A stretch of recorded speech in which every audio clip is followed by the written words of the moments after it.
Unmute वगैरह है ना?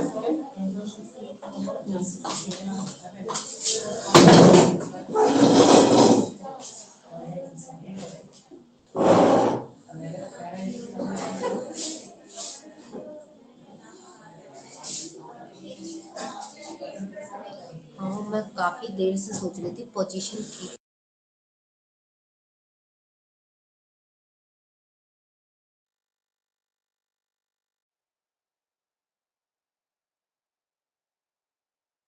कर दिया फर्स्ट ईयर लोग लगाओ इस पर बेटा।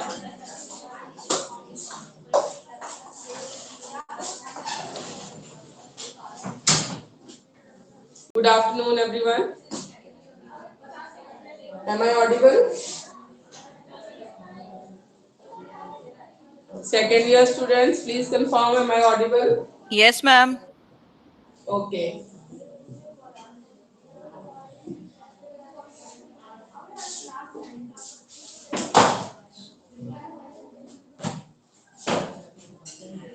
We are doing paper 3, inclusive education.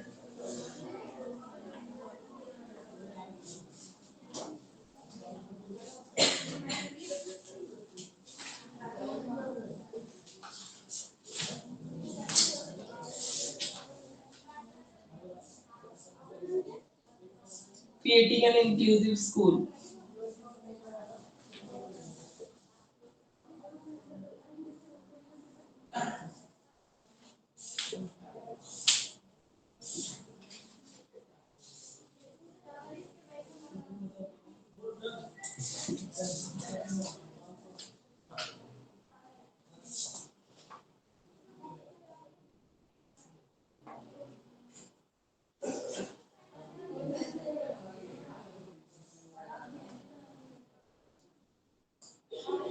Causes of hearing impairment हम कर रहे थे, कर लिया था ये, है ना?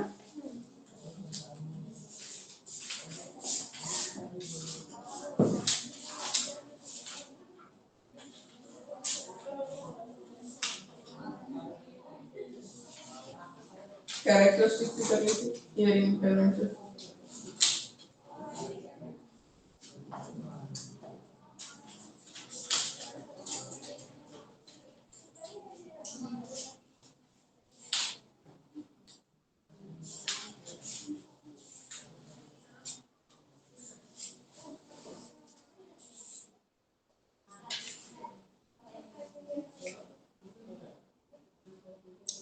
Diagnosis bye parents and teachers भी हो गया था।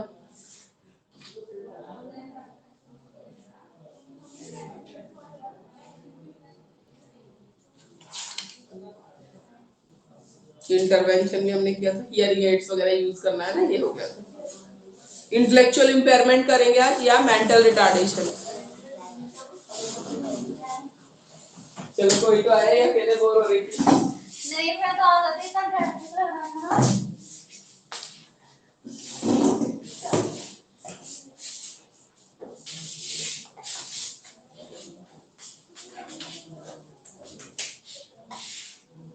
स्टूडेंट सभी सेकंड ईयर में पढ़ता ही नहीं।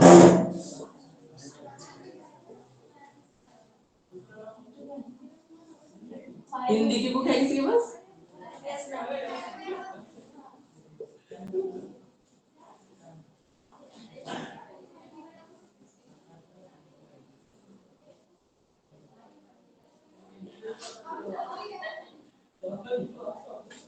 आज करेंगे इंटेलेक्चुअल इम्पेयरमेंट या मेंटल रिटार्डेशन। हिंदी में क्या है, क्या बोलेंगे इसको?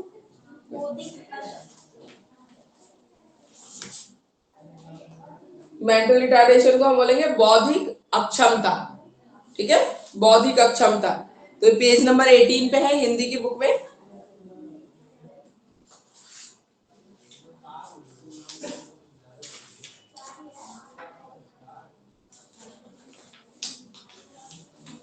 और इंग्लिश में है 31 पेज नंबर पे।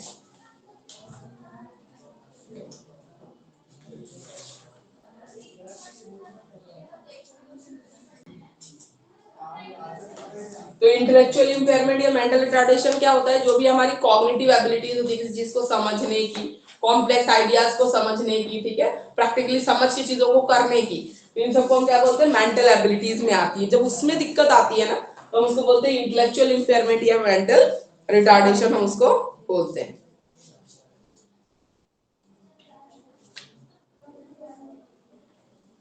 अब टाइप्स ऑफ इंटेलेक्चुअल इंपेयरमेंट, ठीक है, किस किस टाइप की इंटेलेक्चुअल इंपेयरमेंट हो सकती है।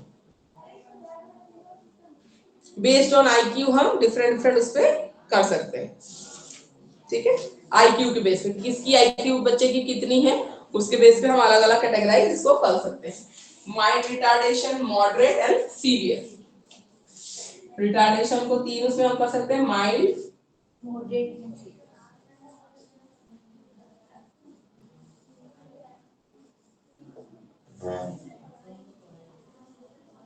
Mild, moderate and severe. मान लो 10 साल का कोई बच्चा है, ठीक है, और 6 या 7 इयर्स के बच्चे जैसे बिहेव करता है, ठीक है, तो उसको कैसा होगा रिटार्डेशन, माइल्ड रिटार्डेशन होगा, ठीक है, माइल्ड रिटार्डेशन होगा। और माइल्ड रिटार्डेशन की जो आईक्यू रेंज होती है वो कितनी होती है, 55 टू 70। ये क्या है, आईक्यू रेंज। और एज वाइज बात करें तो 10 साल वाला बच्चा 6-7 साल के बच्चे जितना, ठीक है, 10 इयर्स का अगर है वो तो कैसे बिहेव करेगा, 6 टू 7 इयर्स के जैसा। और आईक्यू कितनी होगी, 55 टू 70 आईक्यू होती है। तो ऐसे बच्चों को हम बोलते हैं माइल्ड रिटार्डेशन वाले बच्चे। मॉडरेट की बात करें, ठीक है, मॉडरेट वाले में आईक्यू हो जाती है 40 टू 54,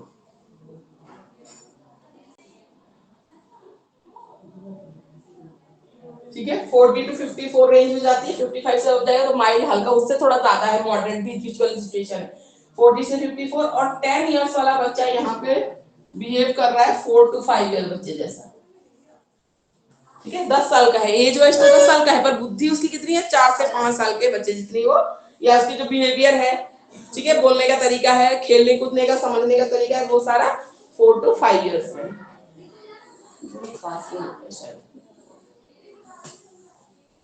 ठीक है ना, दिख रहा है? ये दिख रहा है नीचे, हाँ दिख रहा है, इसके नीचे भी दिखेगा,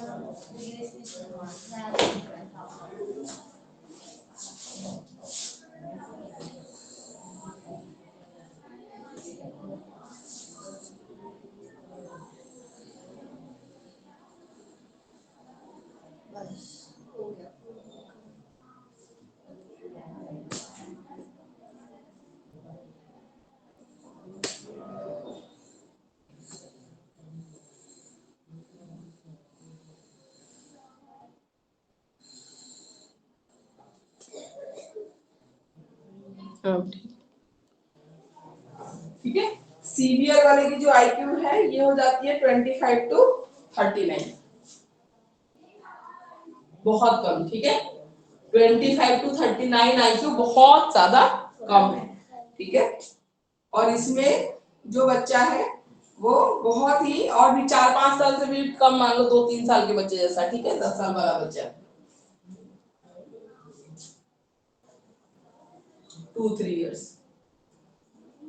बहुत ही छोटे बच्चे जैसा, तो इसको बोलेंगे हम सीवियर। इससे भी ज्यादा होगा जब मैक्सिमम, एक और स्टेज होती है प्रोफाउंड, ठीक है, प्रोफाउंड, इसमें आईक्यू लेवल कितना है, 25 से भी कम है, ठीक है, प्रोफाउंड बिलो 25,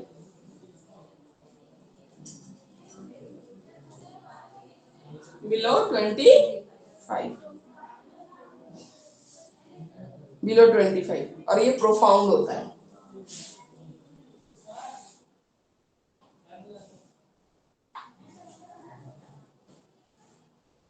तो ये हमने आईक्यू के हिसाब से डिवाइड करेंगे, तो माइल्ड, मॉडरेट, सीवियर, प्रोफाउंड।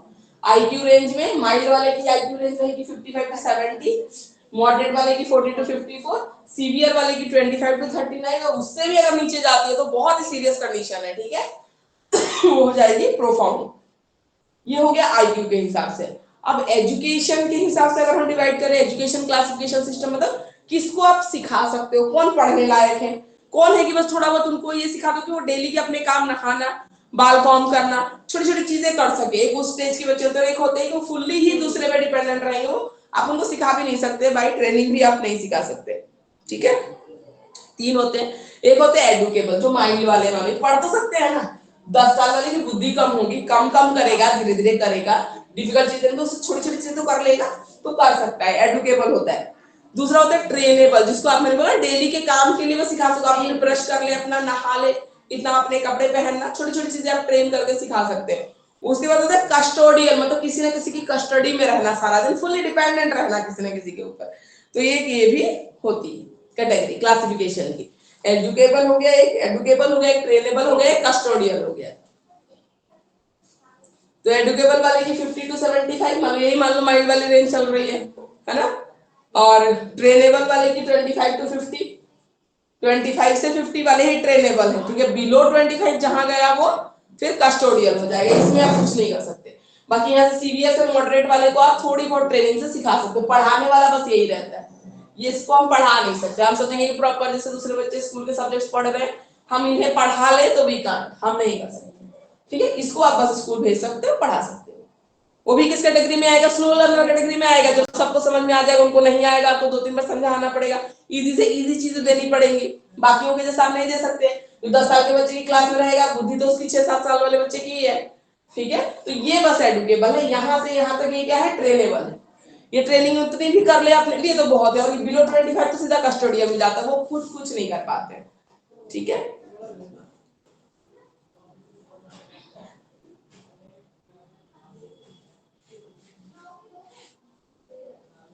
इसके बाद आते हैं कॉजेस पे आ जाते हैं, है ना। कॉजेस पे आते हैं, क्या क्या रीजन है क्यों होता है। देखो कॉजेस तो मोस्टली चीजों की ना, आधी चीजें तो सेम ही है, ब्रेन तक ऑक्सीजन नहीं गया, कुछ चीजें मैंने बोल रखी है ना, वो तो सेम ही है। प्रीनेटल मदर की कंडीशन, मदर अगर ड्रग ले रही है, अल्कोहलिक है, और बाकी सब चीजें, प्रीनेटल की कुछ कंडीशन सेम रहेगी, ठीक है। ऐसे ही पोस्टनेटल की और उस टाइम की भी सेम ही रहेगी।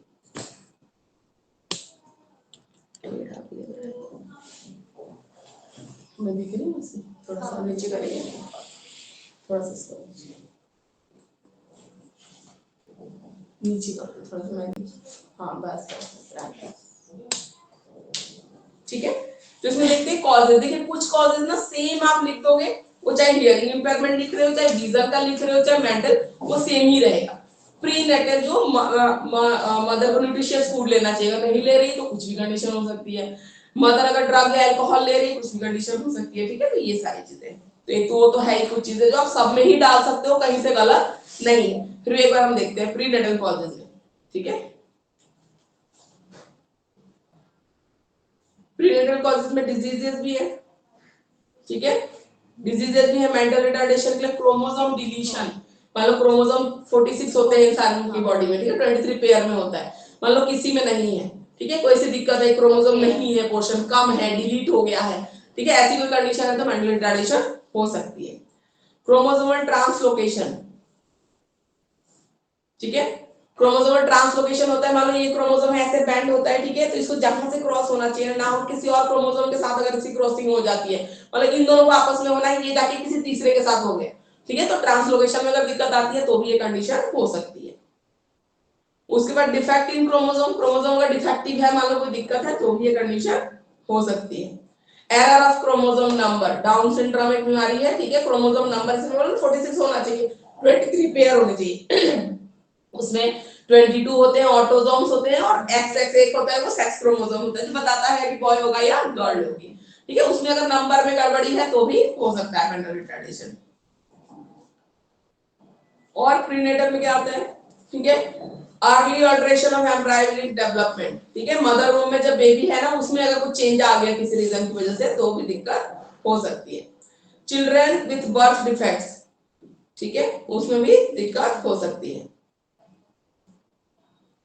और मैटरनल हेल्थ तो मैटर करता ही है, उसमें आ गया मैटरनल न्यूट्रिशन आ गया, ठीक है, सब्सटेंस अब्यूज वही ड्रग अल्कोहल, प्रेगनेंसी के टाइम पे, या मदर खुद कैसी है, इलनेस कोई बीमारी है उसको बहुत ज्यादा, ठीक है, या मदर खुद मेंटली रिटार्डेड है, ऐसा भी हो सकता है, ठीक है, तो भी बच्चे पे इफेक्ट आ सकता है। हाई रिस्क प्रेगनेंसी जो होती है, जैसे थायराइड बहुत बड़ा हुआ है, बीपी है, शुगर है, उस टाइम की जो प्रेगनेंसी होती है उसमें भी डर रहता है बच्चे को। इसलिए पुराने जमाने की बातें जो फिर से बोलते हैं ना कि टाइम पे मैरिजेस हो जानी चाहिए, आजकल कॉम्प्लिकेशन इतनी ज्यादा है, कहीं ना कहीं से इंसान सफर कर ही रहा है, इधर करो नहीं तो उधर करो।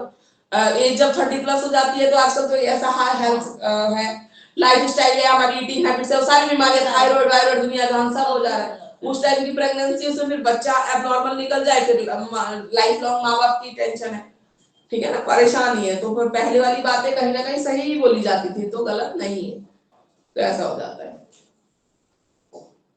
और रेडिएशन या केमिकल उसमें एक्सपोज हो जाना, ठीक है, जैसे भोपाल गैस ट्रेजेडी हुई थी, ठीक है, ऐसा कोई गैस का लीकेज हो गया या रेडिएशन में एक्सपोज हो गई मदर ड्यूरिंग प्रेगनेंसी, ठीक है, तो वो भी बच्चे की उसको मेंटल रिटार्डेशन का रीजन हो सकता है। ड्रग एब्यूज तो है ही, देखो कुछ चीजें आप सब में ही लिखो, एक तो मदर की हेल्थ वाला न्यूट्रिशन वाला टॉपिक आ जाता है, दूसरा आ जाता है अगर सब्सटेंस एब्यूज हो रहा है, मतलब अगर मदर ड्रग है, ले रही है, अल्कोहलिक है, तो ये सारी चीजें तो है ही। At the time of birth भी जो हम बोलते हैं ना कि ब्रेन तक ऑक्सीजन ना पहुंचना, कॉर्ड का लिपट जाना, तो ये सारे रीजन भी होते हैं, ये भी आप सब में ही डाल सकते हो, ठीक है। ब्रेन तक अगर ऑक्सीजन नहीं गया ना eight the time of birth, तो वो किसी भी मतलब ऐसे कंडीशन को लेके आ सकता है, कुछ भी हो सकता है, ठीक है।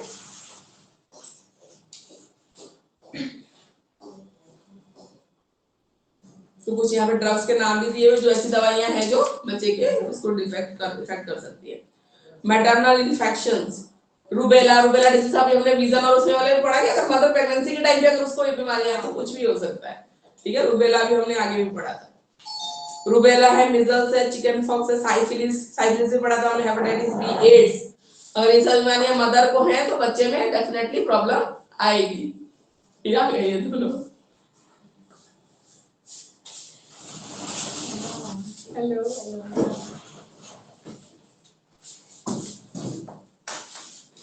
और RH इनकम्पेटिबिलिटी को हमने पिछली बार भी बोला था, हमने बोला था ना कि कुंडली जब मैच की जाती है तो ब्लड ग्रुप मैच करना जरूरी है। RH इनकम्पेटिबिलिटी बहुत सारे का फैक्टर है, ठीक है। मदर का ब्लड ग्रुप का RH फैक्टर प्लस माइनस अगर अलग है और बेबी का अलग हो जाता है फिटस का, क्योंकि फादर का अलग होगा, तो इसलिए बेबी का वो फादर का भी ले सकता है, मदर का भी ले सकता है। तो RH इनकम्पेटिबिलिटी की वजह से भी मेंटल रिटार्डेशन हो सकती है।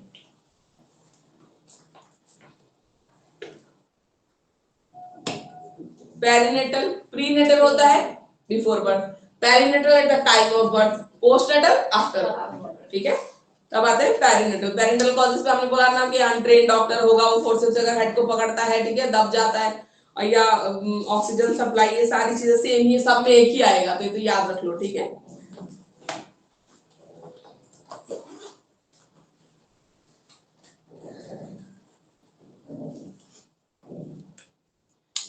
बर्थ डिफेक्ट में जब बच्चे की बर्थ होती है ना तो उसका स्पाइनल कॉर्ड जो होता है, ठीक है, वो देखो कोई भी पार्ट तो कंप्लीटली क्लोज है नहीं के पे आके, अगर मान लो सही से क्लोज नहीं है, कुछ ऐसा डिफेक्ट है eight the time of birth ना, तो बच्चा मेंटली रिटार्डेड हो सकता है। प्रीमेच्योर बर्थ तो है ही एक रीजन, प्रीमेच्योर तो कुछ भी हो सकता है, वो डेवलप ही नहीं हुआ बच्चा जितना होना चाहिए था उसको, तो इन्फेंट का एक वो रिस्क रहता है। 38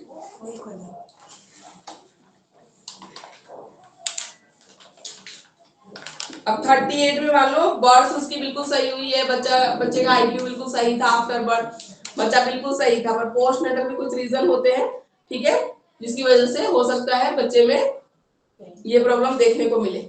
जैसे छोटे छोटे बच्चे हैं, अगर वो इन्फेक्शन किसी बीमारी से बीमारी हो जाती है, बीमारी का इन्फेक्शन हो जाता है उसको और ब्रेन डैमेज हो जाता है उस इन्फेक्शन से, तो उसको ये चीज हो सकती है। बच्चा गिर गया, उसको हेड इंजरी हो गई, इंटेलेक्चुअल इम्पेयरमेंट हो सकता है उसको। Car accident, any type of accident, सीढ़ी से गिर गया, छत से गिर गया, कुछ भी हो सकता है, ठीक है।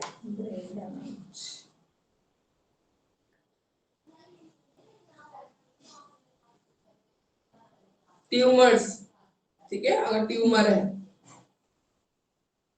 तो भी बच्चे में ये चीज हो सकती है।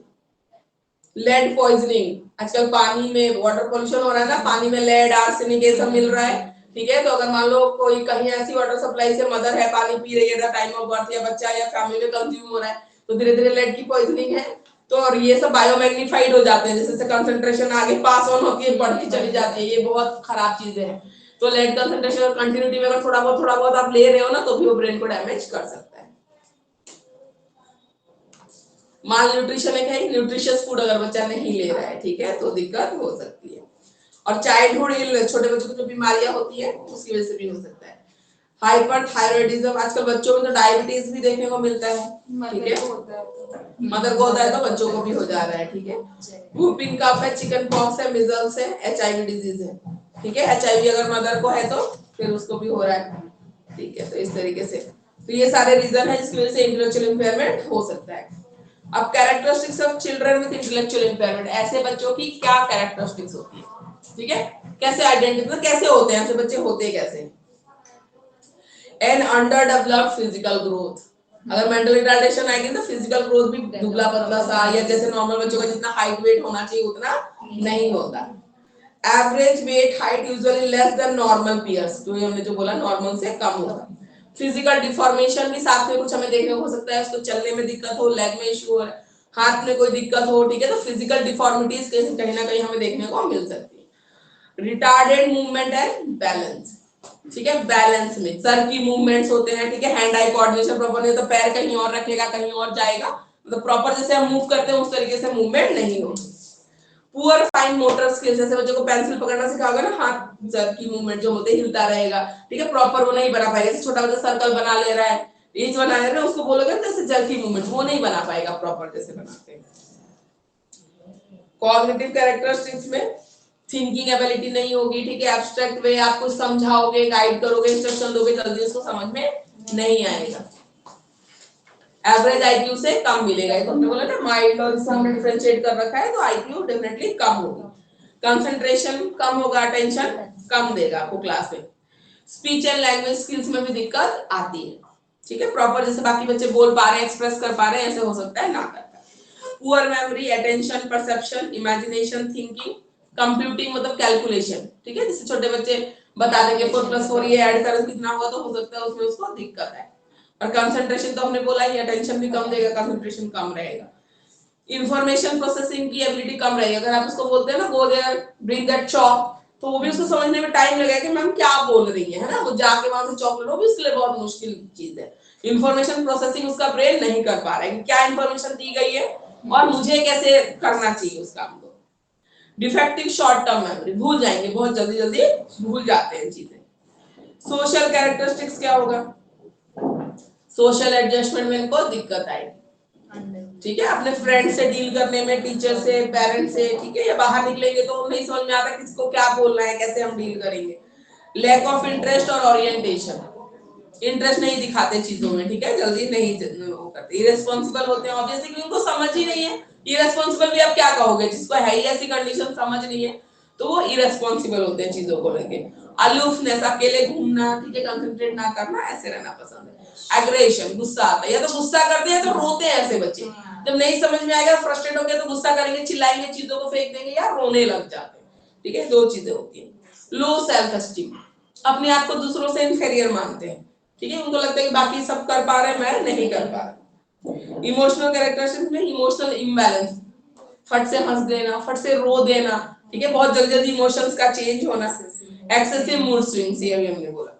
एविडेंस ऑफ प्रीमेच्योर और लेट रिएक्शन, आपके बोलने से पहले ही आंसर कर देना या बोले बहुत देर बाद तक भी चेहरे को देखते रहना, नहीं समझना, बहुत बाद में रिएक्ट करना, तो ऐसा होता है। प्रिमिटिव रिएक्शंस, डिसरप्टिव बिहेवियर, जो रिएक्शंस होंगे वेरी प्रिमिटिव, ठीक है, बहुत एक्सप्लेन इलाबोरेटिव रिएक्शन इनके नहीं होंगे, ठीक है, और डिसरप्टिव बिहेवियर मतलब कांस्टेंट नहीं है इनका बिहेवियर, ठीक है, कभी कैसे बिहेव करेंगे कभी कैसे बिहेव करेंगे, चेंज होता रहता है। डायग्नोसिस, ठीक है, आईक्यू टेस्ट से आप डायग्नोस कर सकते हो, ठीक है।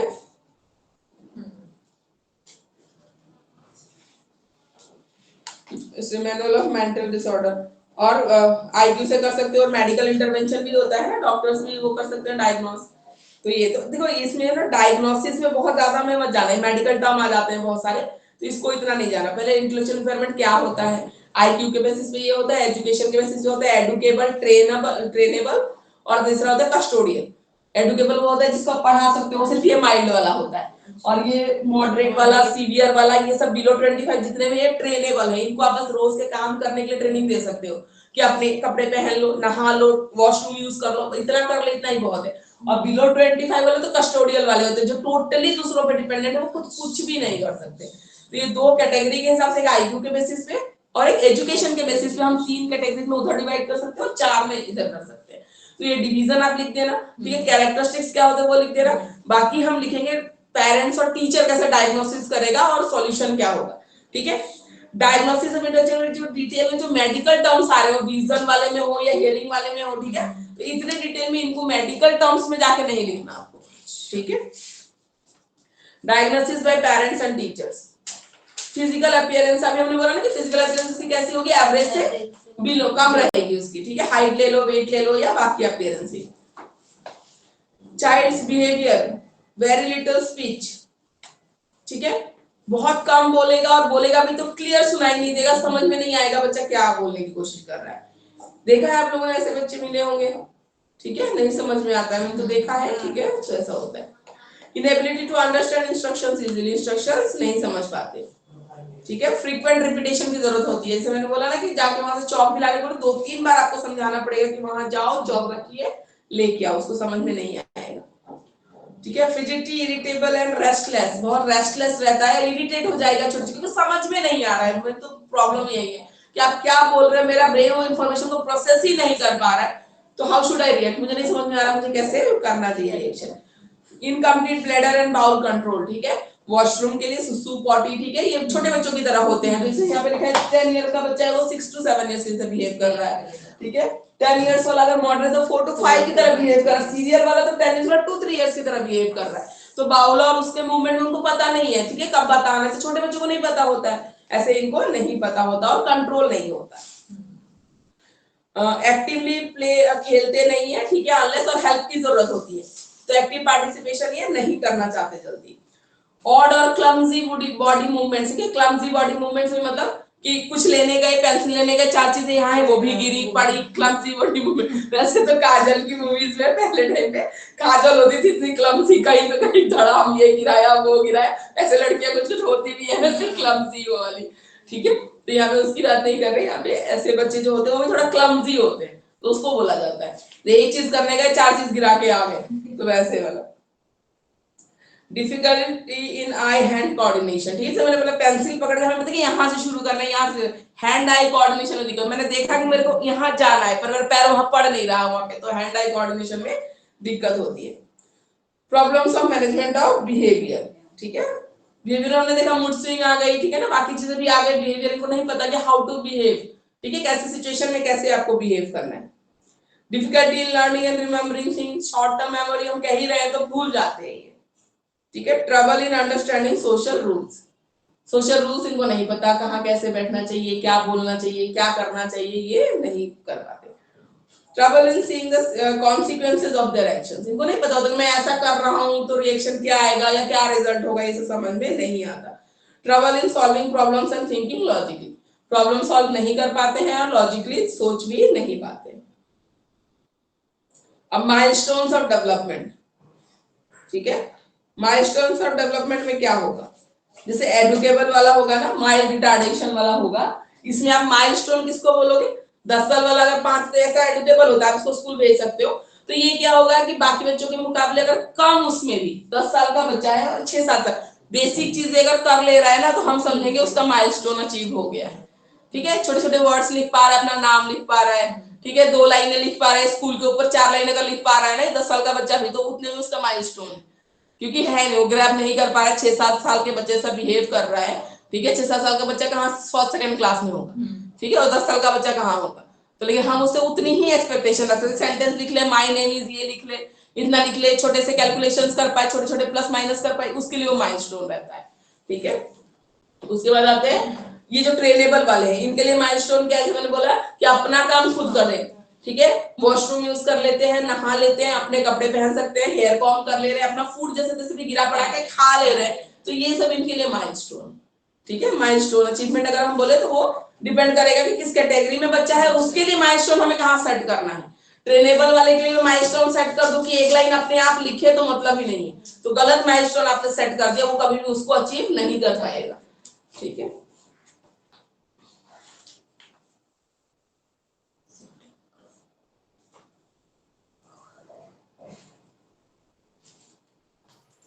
Excuse me, ma'am. Yes.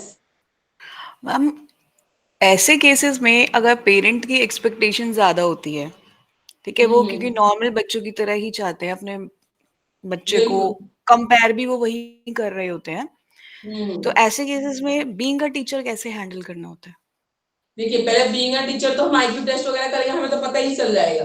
तो उनको एक्चुअल रिजल्ट शो करने की जरूरत होती है कि देखिए टेस्ट भी कंडक्ट किया गया है, या हम बोलेंगे तो हमारे साइकोलॉजिस्ट है, काउंसलर है, उनसे काउंसलिंग भी आपकी करवा देंगे या बात करवा देंगे। तो सबसे पहले तो मेंटल को टीचर्स को, सॉरी पेरेंट्स को मेंटली प्रिपेयर करना, ठीक है, कि ये बच्चे में है ये दिक्कत। पहले तो पेरेंट्स मानना नहीं चाहते हैं ना, आउट ऑफ लव है, इमोशन है, माँ बाप की बॉन्डिंग है, एक्सपेक्टेशंस है।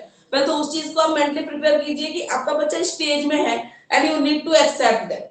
आप मानिए, ठीक है। और इसके अंदर भी जो हमने माइलस्टोन की बात की, अगर वो है इस कैटेगरी में माइल्ड वाला है, तो बोले ये इसके लिए माइलस्टोन है और हम अपनी पूरी कोशिश करेंगे कि ये माइलस्टोन ये बच्चा अचीव करे, ठीक है। धीरे धीरे सीख रहा है, कम कम सीख रहा है, तो फिर वो बाकी उसमें पीछे ही चल रहा है। तो सबसे तो मेंटली प्रिपेयर करना पेरेंट्स को, और ये आप अपने पोलाइट बिहेवियर से, ठीक है, अपने एक्सप्लेनेशन से और बाकी चीजों से पहले उनको मेंटली प्रिपेयर करेंगे कि ये फैक्ट है, you need to accept that, ठीक है। पहला स्टेज तो यही है, उनको मनाना। तभी तो वो सोचेंगे कि अच्छा ये माइलस्टोन है, तो उसका वेट करेंगे कि चलो ये सीख जाए बच्चा, इतना सीख जाए, है ना। तो फिर वो मैम कंपेयर ये जो, करना एटलीस्ट बंद कर देंगे। यस मैम, बट वो कन्विंस होने में इतना टाइम ले लेते हैं कि जो बच्चे का एज ग्रुप और उसकी मेंटल एज, मतलब जो उसकी फिजिकल एज है और मेंटल एज है, दोनों का फर्क है ना, धीरे धीरे बढ़ता चला जाता है।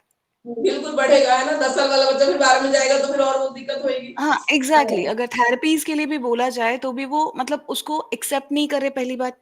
दूसरा, वो उसको बढ़ाते चले जा रहे हैं, ठीक है, तो वहां पर डिफरेंस बढ़ता चला जाता है। इस केस में करना क्या चाहिए? क्योंकि उनको मेडिकल प्रूफ्स दे दिए, सब कुछ कर दिया, but they are not convinced. So देखो हाउ? ये क्या होता है, एक दिन का प्रोसेस है ही नहीं। तुम एक दिन बोलोगे ना, कोई मानने वाला भी नहीं है, ठीक है। मैम ये लेकिन जहां इयर्स का पेरेंट्स प्रोसेस चला एजुकेटेड है ना, जाता वहां है। पे कन्विंस करना आसान है, क्योंकि वो जानते हैं, वो पढ़े लिखे हैं। हम लोग पढ़े लिखे हैं ना, हमने पढ़ा है कि ऐसा होता है, ऐसी साइकोलॉजिकल कंडीशंस होती हैं, ठीक है, या मेंटल एबिलिटीज में ऐसा चीज होती है। लेकिन जो अनएजुकेटेड पेरेंट्स है ना, उनको कन्विंस करना, उनको पता ही नहीं कि दुनिया में ऐसा भी चीजें होती हैं, तो उनके लिए ज्यादा दिक्कत होती है। पर जो एजुकेटेड है ना, वो एक टाइम पे समझते हैं कि हाँ ऐसा होता है और मेरे बच्चे में ये कमी है, और वो एक्सेप्ट भी करते हैं, ठीक है। तो आपको ट्राई कर सकते हो, है ना, आप ट्राई करो। अपना बेस्ट जो एफर्ट होता है विथ रिजल्ट आपको शो करना है कि आईक्यू टेस्ट हुआ, ऐसा है, मैं आपके सामने भी ये कर सकती हूँ, है ना, अपने काउंसलर से बिठा के बात करवा के प्रूफ करके भी दिखा सकते हैं। सामने बच्चों को कुछ इंस्ट्रक्शन दो, कैसे कर रहा है चीजों को, तो एक्सप्लेन कर सकते हो, अपना मैम बेस्ट इन, दे सकते हो। Yes ma'am, in case of hmm, mild they are behaving like के उसके साथ इश्यूज, थोड़ा स्लो लर्नर है काइंड ऑफ, वो स्लो लर्नर और ये वाले सेम कैटेगरी वाले बच्चे होते हैं, बहुत ज्यादा डिफरेंस नहीं निकल कर आता है। बट इनका हाँ, क्या है, रिपीटेटिव मूवमेंट्स रहती हैं उनका, जब मूड करेगा, मूड स्विंग्स बहुत ज्यादा हैं, क्योंकि जब मन करेगा तो वो रिपीटेडली उसको बोलते रहेंगे, बोलते रहेंगे, बोलते रहेंगे, और जब आप उनको क्वेश्चन करेंगे, ठीक है, तो हम्म, प्रेजेंस ऑफ माइंड उस टाइम पे काम नहीं कर रहा है, तो वो आपको रिप्लाई नहीं, नहीं करेंगे, ठीक है। तो बिल्कुल, ये उनको वाली ब्रेन प्रॉब्लम्स प्रोसेसिंग बहुत आती हैं। कम है, इंफॉर्मेशन की प्रोसेसिंग ही कम है उनमें बहुत। यस, बिल्कुल। But these children are very smart. वो सब चीजें उन्हें ओरल, उन्हें सब पता है, like they are not able to hold the pencil, but उन्हें हम्म, सब कुछ मालूम है। वो आपके मतलब, अगर मैं कहूँ कि 4 इयर्स का बच्चा है, तो वो जनवरी, फरवरी, मार्च, केवल वो JAN already, देख रहा है ना, तो भी उसके फोनिक्स बहुत क्लियर होते हैं, ठीक है, hmm, and he is able to read everything. Hmm, in that case, what problem I am facing, कि पेरेंट को 2 ईयर से मैं कन्विंस करने की कोशिश कर रही हूँ, but parent is not convince. Even therapies के लिए भेजा, वो 2 हफ्ते थेरेपी कराते हैं, उसके बाद में फिर से वापस से वही उनका रूटीन चालू हो जाता है कि नहीं, बच्चा ओरल बहुत अच्छा कर रहा है, इतने टाइम पे तो ओरल करना बहुत मतलब अचीवमेंट है उसके लिए, और हम्म, पेंसिल होल्ड नहीं कर पा रहा है, धीरे धीरे करेगा। उसकी मेंटल एज जो है वो उसकी हाफ ही है। If he is hmm, 4, then उसकी मेंटल एज 2 and 2.5 हम्म, निकल कर आ रही है, एज पर डॉक्टर, ठीक है। Hmm, but they are not convince के नहीं, डॉक्टर ही गलत कह रहे हैं, ठीक है। सो व्हाट टू डू, क्योंकि एक्सपेक्टेशन उनकी नॉर्मल बच्चे वाली ही रहती है। रिजल्ट जो टीचर से है या स्कूल से होता है, वो मतलब नॉर्मल रिजल्ट दीजिए, बच्चा क्यों नहीं लिख पा अच्छा रहा है, वो तो डॉक्टर के सब पास कुछ क्यों गए, पढ़ता है। डॉक्टर ने उनको बोला कुछ भी तो, फिर तो ये तो जिद है एक टाइप की ना, ये तो जिद है। अब ये तो कुछ भी है कि भाई डॉक्टर ने भी जब बोल दिया, है ना, और टीचर भी बोल रही है जो पढ़ा रही है, चलो टीचर की बात नहीं सुन रहे आप, मेडिकल इंटरवेंशन डॉक्टर की बात तो मानोगे ना। अगर वो भी नहीं मान रहे फिर तो ये जिद्दी वाली बात है ना, वो आप अपने बच्चे को हार्म कर रहे हो, नुकसान कर रहे हो, फिर आगे आपके लिए दिक्कत है ना, इतनी हाई एक्सपेक्टेशन में आप प्रॉब्लम में आ जाओगे, नहीं, जब बच्चा नहीं इसमें फुलफिल कुछ कर पाएगा आगे चल के तो फिर आपके लिए दिक्कत है। यस, और बच्चे का जो है वो डायपर पर है, 4 इयर्स का बच्चा या 4.5 का बच्चा डायपर पर है, सो हाँ काइंड तो ऑफ बाउल उन मूवमेंट तो बोले ना, वो तो समझ तो उसकी 2 साल के बच्चे वाली ही है। राइट। हाँ सो कुछ ऐसा है जो कि हम एक्शंस ले सकते हैं जिसके बेहाव पे उसके अंदर थोड़ी सी उसकी ग्रोथ या डेवलपमेंट और बढ़ सके, तो या उसके एज ए पेरेंट की टीचर वो एक्सपेक्टेशन। डायपर ट्रेनिंग वाला काम तो मदर को करना है ना, बाकी अब हम्म, समझाने का ये है कि कॉन्सेप्ट को अब जितना इजी लेवल में समझाओ, अगर 2 साल के बच्चे की जैसी उसकी है समझ है तो आप 3 साल तक तो करा ही सकते हो, ऐसा नहीं कि 4 का है तो वो 3 का, मे भी आप अच्छी ट्रेनिंग और अच्छे एक्टिविटीज के थ्रू कराओ तो 3 साल वाला कॉन्सेप्ट मे भी वो ग्रैब कर लेगा। ठीक है, अगर 4 का नहीं कर पा रहा है 3 तक आप ला सकते हो उसको, अपनी मेहनत है लेकिन एफर्ट्स बहुत ज्यादा लगेंगे आपको। ठीक है, एक ओके चीज को आपको मल्टी सेंसरी प्रोसेसेस से हर सेंसेस का परसीव कर सके, तो हर एक ओके चीज जो समझा रहे हो लेंथी प्रोसेस है, आपको एक्टिविटीज के थ्रू ही कराने हैं, और एक एक्टिविटी में 2-3 एक्टिविटीज के थ्रू, जहां पे टच वाला भी सेंस काम आए, जहां विजन वाला भी काम आए, एवरीथिंग। ठीक है, जैसे वो परसीव करता है मल्टी सेंसेस से। ठीक है, तो ये चीज आप कर सकते हो। Okay ma'am, thank you. ठीक, उसके बाद बात है एनसीईआरटी ने, ठीक है, चेकलिस्ट दी है टीचर्स के लिए हो, पेरेंट्स के लिए हो, कि ध्यान देना कि इंटेलेक्चुअल इंपेयरमेंट में क्या क्या चीजें हो सकती है। Poor academic achievement continuously, continuity में अगर है, ठीक है, एक होता है ना कि कहीं कम आए तो फिर पेरेंट्स ने एफर्ट डाला, टीचर ने डाला तो सुधर भी जाता है, पर कंटिन्यूटी में अगर है तो दिक्कत है। कॉन्क्रीट ऑब्जेक्ट की प्रेजेंटेशन पे ज्यादा, ठीक है, रिलाई करता है, मतलब जो भी चीजें पढ़ाओ अगर देखा के समझा रहे तो समझ में आ रहा है, एब्स्ट्रैक्ट कॉन्सेप्ट समझने के लिए एबल नहीं है। शॉर्ट अटेंशन स्पैन, थोड़ी दिन तो ध्यान लगा के पढ़ लेगा, तो ऐसे तो क्लास में कितने हाइपर एक्टिव बच्चे तो सुनते ही नहीं है, तुम अभी 2 मिनट बोलो ऐसे घुमा बोर्ड में फिर वही करने लग जाते हैं। ठीक है, टीचर्स ऐसे ही करते हैं सारे। शॉर्ट टर्म मेमोरी, ठीक है, भूल जाते हैं बहुत जल्दी, लैक सेल्फ कॉन्फिडेंस है, एंड हैज रेस्ट्रिक्टेड कम्युनिकेशन, बातों में बोल रहे हैं कि नहीं कम्युनिकेट करते, बहुत रेस्ट्रिक्टेड है, और जो बोलेंगे ना वो भी क्लियर नहीं होता। 6 रिपीटेशन एंड प्रैक्टिस, बार बार इनको रिपीटेशन की जरूरत पड़ती है, प्रैक्टिस की जरूरत पड़ती है।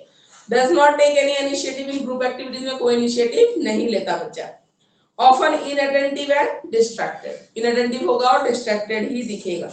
इमीडिएट रिवॉर्ड, ठीक है, कुछ किया इसने, कुछ आंसर किया ना कि अरे मैम आपने मुझे क्लैप नहीं करवाया, वेरी गुड नहीं बोला, बच्चे ऐसे करने लग जाते हैं, तो इमीडिएट रिवॉर्ड, ठीक है, इनको चाहिए होता है।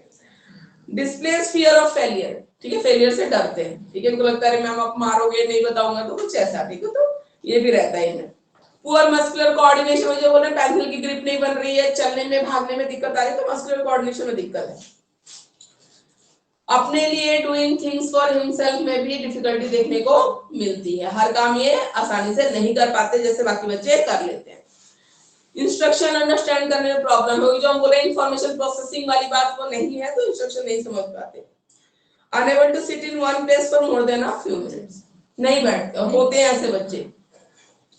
ठीक है, exhibits restless activities in tapping, pulling and so on, कुछ कुछ करते रहेंगे, ठीक है, कि कुछ पुल कर दिया, कुछ टैप कर रहे हैं या बजा रहे हैं, कुछ भी कर रहे हैं। प्रॉब्लम्स इन स्पीच होते हैं, और हाइपर एक्टिव वही जो 4 मिनट भी अपने डेस्क पर टिक के नहीं बैठ रहा है, दैट इज हाइपर एक्टिवनेस, ठीक है, कि वो नहीं कर पा रहे। Intervention medical and rehabilitation,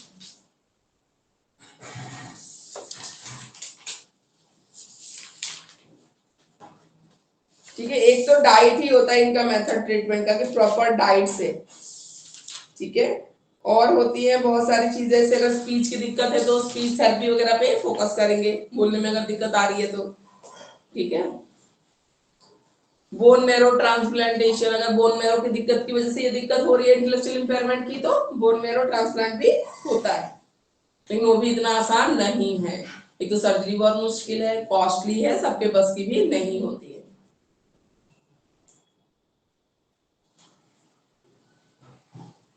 multidisciplinary team, ठीक है, तो मल्टीडिसिप्लिनरी टीम के साथ ही चलता है कि उनका डॉक्टर भी होता है, ठीक है, स्पेशल एजुकेटर और नॉर्मल टीचर। इंक्लूसिव एजुकेशन की बात करें तो ये सब साथ में मिलकर काम करेंगे तभी आउटपुट सही आएगा, जैसे इन्होंने बोला ये प्रॉब्लम, कि डॉक्टर के बोलने के बावजूद भी नहीं मान रहे, तो पूरी टीम ही जब काम करेगी तभी आउटपुट निकल के आएगा। सिंगल अकेला टीचर नहीं कुछ कर सकता इस चीज में। और इनकी कुछ क्लासेस जो इंक्लूसिव एजुकेशन में होगी वो स्पेशल टीचर लेगा, कुछ क्लासेस जहां कंबाइंड में पॉसिबल है, म्यूजिक की क्लास हो गई, सुनने वाली क्लास है, कुछ ऐसा है, वो साथ में चलेंगी, जो जनरल टीचर है वो पढ़ाएगा और साथ में इनके डॉक्टर्स भी होते हैं ऐसे स्कूलों में बच्चों के लिए। ठीक है, तो पूरी टीम जब मिलके काम करती है तभी आउटपुट देखने को मिलेगा आपको। और ब्रेन से रिलेटेड चीजें हैं तो न्यूरोलॉजिस्ट, ठीक है, जो डॉक्टर में जो आएंगे वो स्पेशलिस्ट आएंगे, न्यूरोलॉजिस्ट आएंगे। इमोशनल सपोर्ट के लिए फैमिली को भी साथ देना पड़ेगा, ऐसे बच्चों को कॉन्फिडेंस दिलाना, जो लो सेल्फ स्टीम हम कह रहे हैं। ठीक है, तो ये सारी चीजें करनी पड़ती है। मेमोरी को एनहांस करने के लिए, अटेंशन को एनहांस करने के लिए, ठीक है, आप मेडिटेशन वगैरह और ये सब चीजें भी कर सकते हो। ऑक्यूपेशनल थेरेपी मतलब माइल्ड रिटार्डेशन वाले को कुछ ऐसी स्किल्स सिखाई जाए जो एटलीस्ट अपना लिवलीहुड वो अर्न कर सके, कुछ ना कुछ ऑक्यूपेशन, कुछ ना कुछ काम वो कर सके। ठीक है, आगे जिससे उसको दिक्कत ना आए।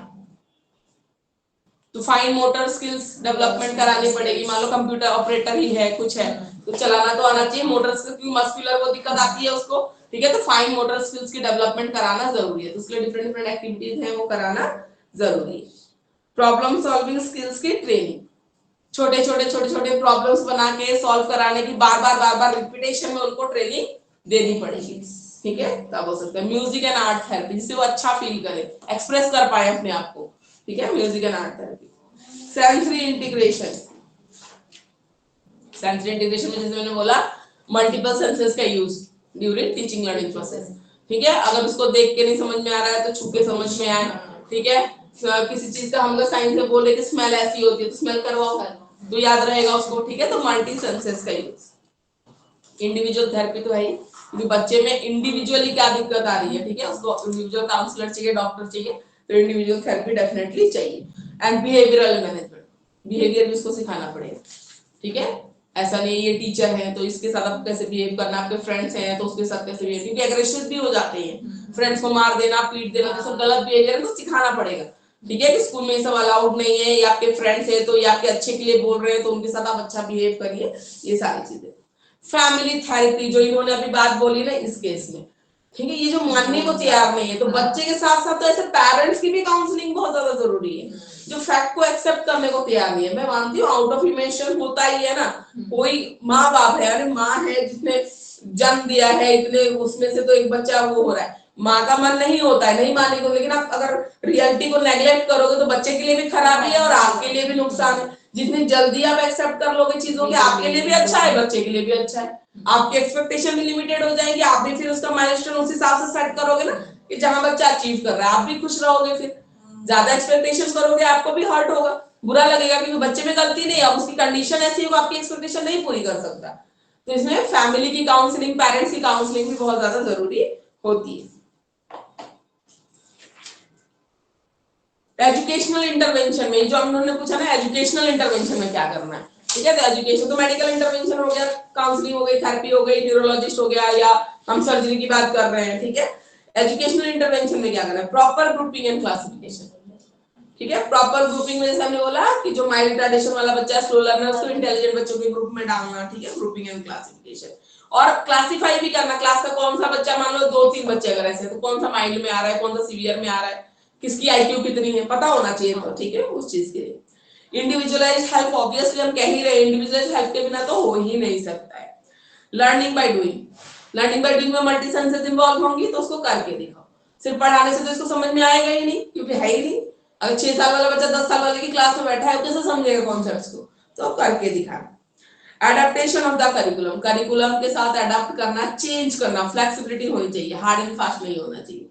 अगर ऐसे बच्चों को आप रिटर्न एग्जाम लोगे, उसको लिखना ही नहीं आएगा उतना, तो फिर फ्लेक्सिबिलिटी में थोड़ा सा पोर्शन इसका ओरल ले लो, जैसे उन्होंने बोला ओरल में बहुत अच्छा है, रिटर्न का पोर्शन थोड़ा कम करो ऐसे बच्चे के लिए, तो फ्लेक्सिबिलिटी या एडेप्टेशन टू द करिकुलम होना चाहिए ऐसे बच्चों के लिए। रेडीनेस प्रोग्राम्स, ठीक है, लर्निंग एंड मैच्योरेशन पढ़ा था हमने, याद है, जो चीज समझाने की होती है मैच्योरिटी, रेडीनेस होनी चाहिए, लर्निंग के फैक्टर्स अफेक्टेड रेडीनेस आप बता। ठीक है, तो बच्चे को तो पहले रेडी करो। ठीक है, कि जो भी कॉन्सेप्ट आप पढ़ाने वाले हो उस चीज के बारे में। थोड़ा एक्साइटेड करो, ठीक है, सुनेगा। तो अटेंशन स्पैन भी कम होता है इनके बच्चों का, थोड़ा एक्साइटेड करो तो सुनेगा बेटी, अच्छा मैम क्या बता रही है इसके बारे में, ठीक है, रेडीनेस, तो वो बहुत इंपॉर्टेंट होता है। ग्रेडेड करिकुलम, ठीक है, ग्रेडेड करिकुलम का मतलब होता है ये ऐसे बच्चे क्या है एवरेज से तो ऐसे भी कम है, ठीक है, तो करिकुलम को ऐसे डिफरेंशिएट करना, ग्रेड करना, ताकि धीरे धीरे स्लो एंड इजी तरीके से आप स्टेप बाय स्टेप समझा सको। सिंपल टू कॉम्प्लेक्स वाला पैटर्न है, वो हमें लेके जाना है। रिपीटेशन, ऑब्वियसली रिपीटेशन और इंडिविजुअल हेल्प के बिना तो कुछ है ही नहीं, रिपीट तो करना ही पड़ता है, क्योंकि माइंड वाले की ही बात करें, एजुकेबल यही होते हैं, ये तो होते ही नहीं, ये तो ट्रेनेबल होते हैं, ठीक है, और ये कस्टोडियल होते हैं बिलो 25 को, मतलब नहीं, तो इसी की बात कर रहे हैं हम जितनी भी एजुकेशन की बात कर रहे हैं माइंड वाले को ही आप करा सकते हो, दूसरे को, और वो मोस्टली स्लो लर्नर के फॉर्म में ही आपको देखने को मिलेंगे स्कूल्स वगैरह में ऐसे बच्चे। नीड बेस्ड करिकुलम, ठीक है, नीड बेस्ड करिकुलम में ऐसे बच्चों को सेल्फ केयर सिखाना, ठीक है, बाकी चीजें सिखाना जरूरी है, social training, sensory training, language development, ये सब जरूरी है, तो करिकुलम में वो सब चीजें इंक्लूडेड होनी चाहिए। पीयर ट्यूटरिंग, क्योंकि फ्रेंड से ज्यादा कंफर्टेबल होते हैं, ठीक है, तो आप कितना भी समझाओगे तो आप फ्रेंड्स को भी बोल सकते हो कि मैं फ्री टाइम में या मैं नहीं रहूं या फ्री पीरियड है, तो तुम इसको ये चीज समझाना, वो हंसी मजाक में अपना आपस में प्यार से एक दूसरे को समझा देगा, उसको ये भी नहीं लगेगा कि टीचर समझा रही है, ठीक है, वो अटेंशन भी देगा, सुनेगा भी अपने फ्रेंड की बात। Reverse main streaming, reverse main streaming होता है, पहले क्या था, पहले बोला जाता था स्पेशल बच्चे हैं तो उनके लिए स्पेशल स्कूल होना चाहिए, है ना, स्पेशल स्कूल होना चाहिए, ब्लाइंड के लिए अलग से स्कूल होना चाहिए, मेंटली रिटार्डेड के लिए अलग से होना चाहिए। अब बोला गया कि ऐसे लोगों को हम ऐसे क्या कर रहे हैं, सोसाइटी की मेन स्ट्रीम से अलग कर रहे हैं, है ना, इनको हमने अलग कर दिया, फिर आगे चल के वो कैसे नॉर्मल लोगों के साथ एडजस्ट नहीं हो पाएंगे ना, नॉर्मल लोगों को समझ में आएगा how to deal with them, ठीक है, अगर मैंने स्कूल में क्लास में ऐसा बच्चा देख रखा है तो मुझे पता है कि इनको क्या दिक्कत होती है, इनको कैसे ट्रीट करना चाहिए। अब हमने देखा ही नहीं, हमें समझ ही नहीं आता, हमने नहीं देखा, हमारे टाइम में तो थी ही नहीं, ऐसा कोई बच्चा आता ही नहीं था हमारे स्कूल में। हम अपनी टाइम भी बता दें, आज भी अगर कोई मुझे मिलता है, अगर मैं ट्राई भी करती हूँ हेल्प करने का, जितना मुझे समझ आता है उस हिसाब से मैं करती हूँ, लेकिन हो सकता है एक्चुअल नीड कोई उनको हो, मुझे नहीं समझ में आता है कि हाउ टू हेल्प देम, मुझे मतलब क्या करना है। अगर ब्लाइंड पर्सन दिखा के रोड क्रॉस करा दो, उतना पता है, अगर उनको उस चीज की दिक्कत है, बाकी किसी चीज की, अगर इंटेलेक्चुअल इंपेयरमेंट वाला कोई बच्चा है, छोटा ही बच्चा है, मुझे नहीं समझ में आएगा कि इनके साथ करना क्या है, क्योंकि हमने नहीं देखा, तो इसलिए बोला जाता है रिवर्स मेन स्ट्रीमिंग। अब इसको रिवर्स किया जा रहा है, अब बोला जा रहा है कि they are also part of this society, ठीक है, तो उसको उन्हीं स्कूलों में भेजा जाए जहां नॉर्मल बच्चे जा रहे हैं।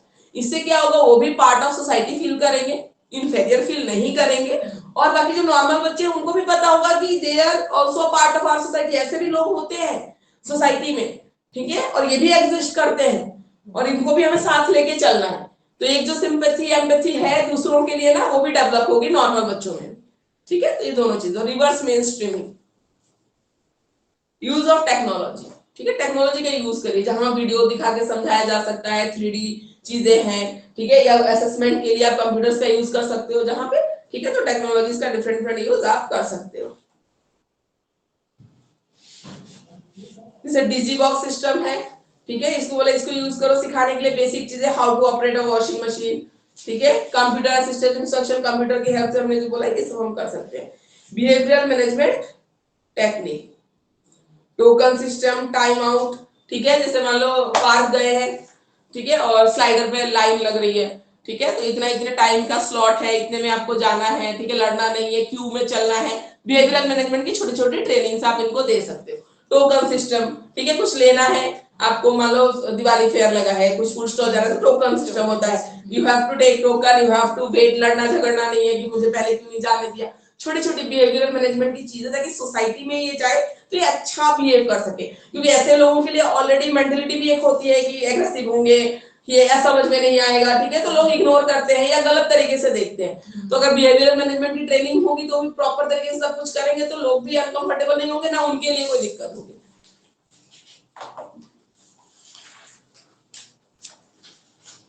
ठीक है, तो यही है आपका मेंटल इम्पेयरमेंट, और इसमें इतना आएगा।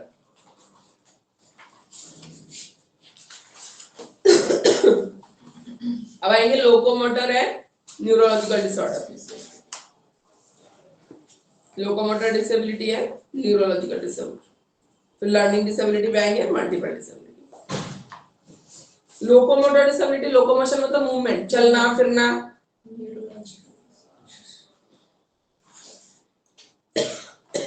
लोकोमोटर करते हैं फिर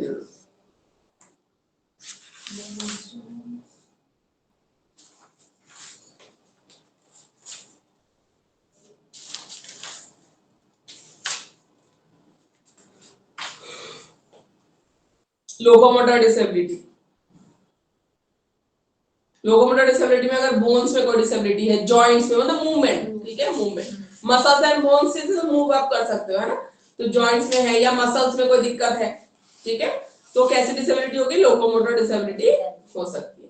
मेन कॉजेस क्या क्या है, बीमारियां हैं डिफरेंट टाइप की, सेरिब्रल पल्सी बीमारी है, ठीक है, ब्रेन से रिलेटेड है, पोलियो है, पोलियो तो आप पोलियो इरेडिकेशन हो ही गया है टोटली इंडिया में, अब ऐसा कोई केस है नहीं, पोलियो फ्री इंडिया हम कह सकते हैं, एम्प्यूटेशन है, पैरालिसिस है, ठीक है, सब मेडिकल कंडीशन है जिसकी वजह से हो सकता है, कॉन्जेनियल deformities eight the time of birth जो डिफॉर्मिटीज होती है, ठीक है, उन सब से भी ये सब चीजें हो सकती है, या कोई बॉडी पार्ट मिसिंग है या लॉस हो जाना, ठीक है ही नहीं, कुछ बच्चे होते हैं ना जिनका मान लो एक हैंड ही नहीं है, एक लेग ही नहीं, ऐसी भी बर्थ होती है, ठीक है, तो भी ये हो सकता है। लोकोमोटर डिसेबिलिटी में क्या क्या आता है, child is not able to raise both the arms fully without difficulties, दोनों हाथ जैसे उठाते हैं ना, ऐसे दोनों हाथ पीटी के लिए एक्सरसाइज से उठाते हैं, ऐसे एक्सरसाइज करते हैं, तो बिना हेल्प के दोनों हैंड्स आराम से ऐसे ऊपर नहीं उठा पा रहा है, ठीक है, चीजों को पकड़ना, होल्ड करना, हम आराम से पकड़ लेते हैं ना किसी चीज को, मान लो ग्रैस्पिंग पावर है नहीं, एक बार पकड़ रहा है, गिर रहा है, दो बार पकड़ रहा है, तो ग्रैस्प नहीं कर पा रहा है, चीजों को होल्ड नहीं कर पा रहा है प्रॉपर, और लिम्ब का किसी पार्ट का एब्सेंस होना, मतलब होना ही ना, कोई लिम्ब हो सकता है, लिम्ब क्या होता है, ये होता है दो हैंड्स और दो लेग्स, चार लिम्ब्स होते हैं, मान लो उसमें कोई पार्ट है ही नहीं, मिसिंग है, तो दिक्कत आएगी लोकोमोशन में, और चलने में दिक्कत आ सकती है, ठीक है, हैंड की मूवमेंट या लेग्स की मूवमेंट में दिक्कत आ सकती है। प्रीमेच्योर और permanent physical impairment of upper limb, ठीक है, हैंड्स का, ठीक है, permanent physical impairment of lower limb, legs का, अपर लिम्ब हैंड्स को बोलते हैं, लोअर लिम्ब लेग्स को बोलते हैं। ट्रंक, स्पाइन, ठीक है, ट्रंक इसको बोलते हैं ना, तो स्पाइन ये हो गया, बैकबोन का, बैकबोन हो जाएगा। फिर physical impairment in case short stature और ड्वार्फिज्म, ड्वार्फिज्म मतलब जो इतने बौने लोग जो बोलते हैं ना, बहुत शॉर्ट हाइट के होते हैं, तो फिर उनमें भी दिक्कत ही होती है, ठीक है, हैंड और मसल और ग्रोथ और डेवलपमेंट बाकी सब चीजें, तो नॉर्मल हाइट से बहुत कम हो, ड्वार्फिज्म बोलते हैं उसको। परमानेंट फिजिकल इंपेयरमेंट इन एम्प्यूटीज, ठीक है, एम्प्यूटीज, चलो इसको देखते हैं क्या है ये, ठीक है, longitudinal deficiencies, permanent physical impairment, neurological condition, brain और स्पाइनल कॉर्ड में जब दिक्कत आएगी, न्यूरोलॉजिकल कंडीशंस को ही बोलेंगे, ठीक है, and cardiopulmonary diseases, pulmonary diseases breathing से रिलेटेड, रेस्पिरेटरी सिस्टम से रिलेटेड जो डिजीजेस होंगे, ठीक है, उसको बोलेंगे। एम्प्यूटी देखना,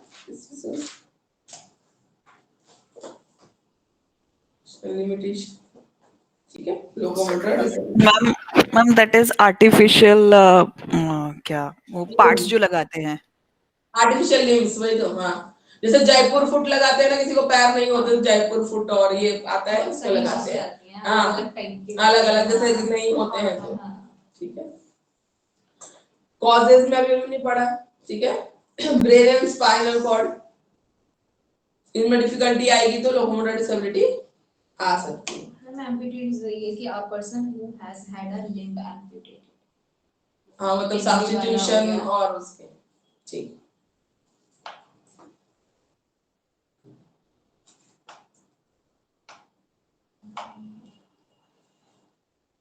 वही limbs के लिए। न्यूरोजनरेशन, ठीक है,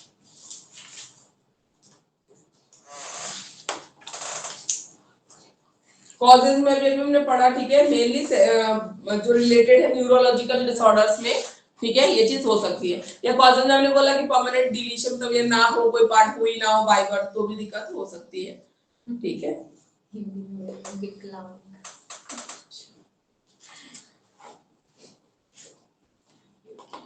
सेंट्रल नर्वस सिस्टम में या पेरिफेरल नर्वस सिस्टम में, ये सब आप तुम लोगों को थोड़ा थोड़ा बताया था फर्स्ट ईयर में।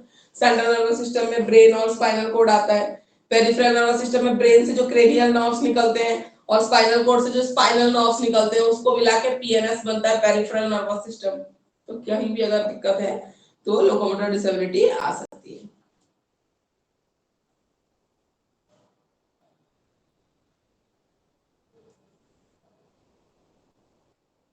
अब मतलब ब्रेन में भी डिफरेंट डिफरेंट पार्ट्स होते हैं, जैसे हमने अभी विजन वाले में पढ़ा, याद है कि ब्रेन का वो पार्ट जो विजन को कंट्रोल करता है, उसमें मान लो चोट लग गई, डैमेज हो गया, तो विजन में दिक्कत आएगी। हियरिंग वाले के अलग अलग डिफरेंट डिफरेंट लोब होते हैं, ठीक है, वो होता है, तो उसमें डिपेंड करता है कि कौन से लोब में, मान लो उस लोब में चोट लग गई जो लोकोमोशन को, ठीक है, मूवमेंट्स को कंट्रोल करता है, तो दिक्कत आ सकती है।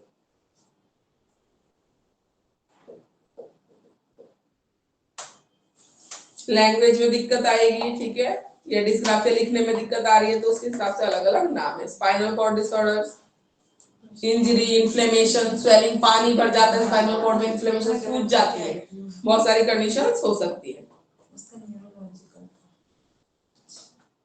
Cranial nerve, cranial nerve brain से जो साइड में नर्व्स निकल रही है, साइड में, ये तो ब्रेन हो गया सेंटर में, या साइड में जो नर्व्स निकल रही है उनको क्रेनियल नर्व बोलते हैं, ठीक है। उसमें डिसऑर्डर एक बीमारी है, ट्राइजेमिनल न्यूरो, ये है, ठीक है, न्यूरैल्जिया, तो भी दिक्कत हो सकती है।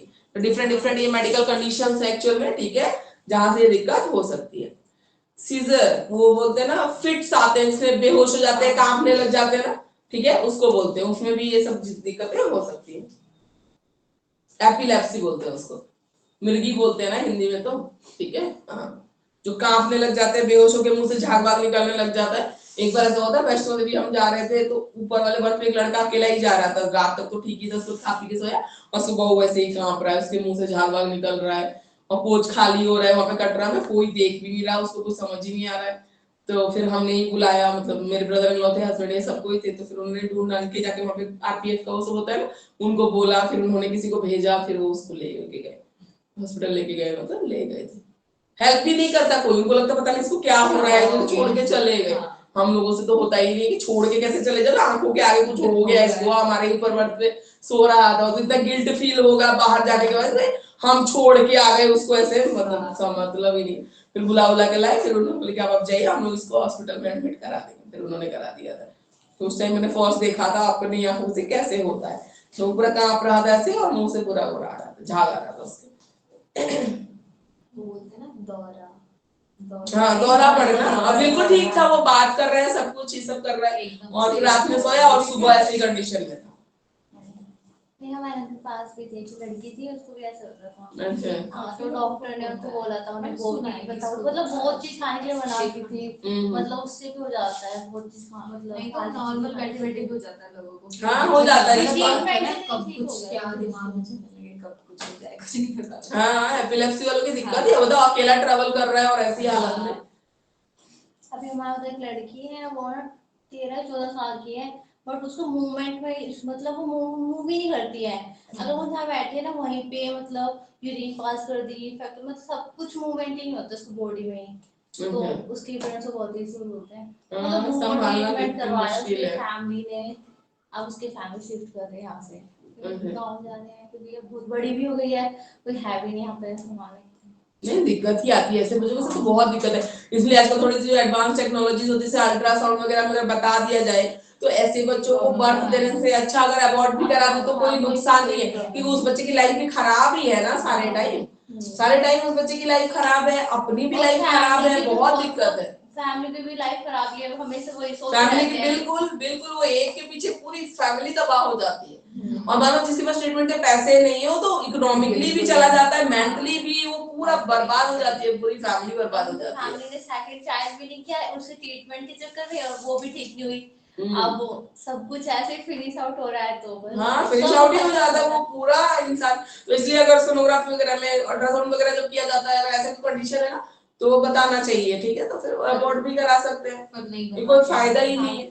नहीं, कंडीशंस होती है तो बताते हैं, ऐसा कुछ नहीं है, जेंडर और सेक्स नहीं बताते बच्चे का, बाकी ऐसी कोई मेडिकल कंडीशन पता चले तो बिल्कुल बताते हैं, ऐसा कुछ नहीं बताते मेडिकल कंडीशन क्यों नहीं बताएंगे, तो बताएंगे। Lower back and neck pain, ठीक है, बताओ। पता लग जाता है शायद।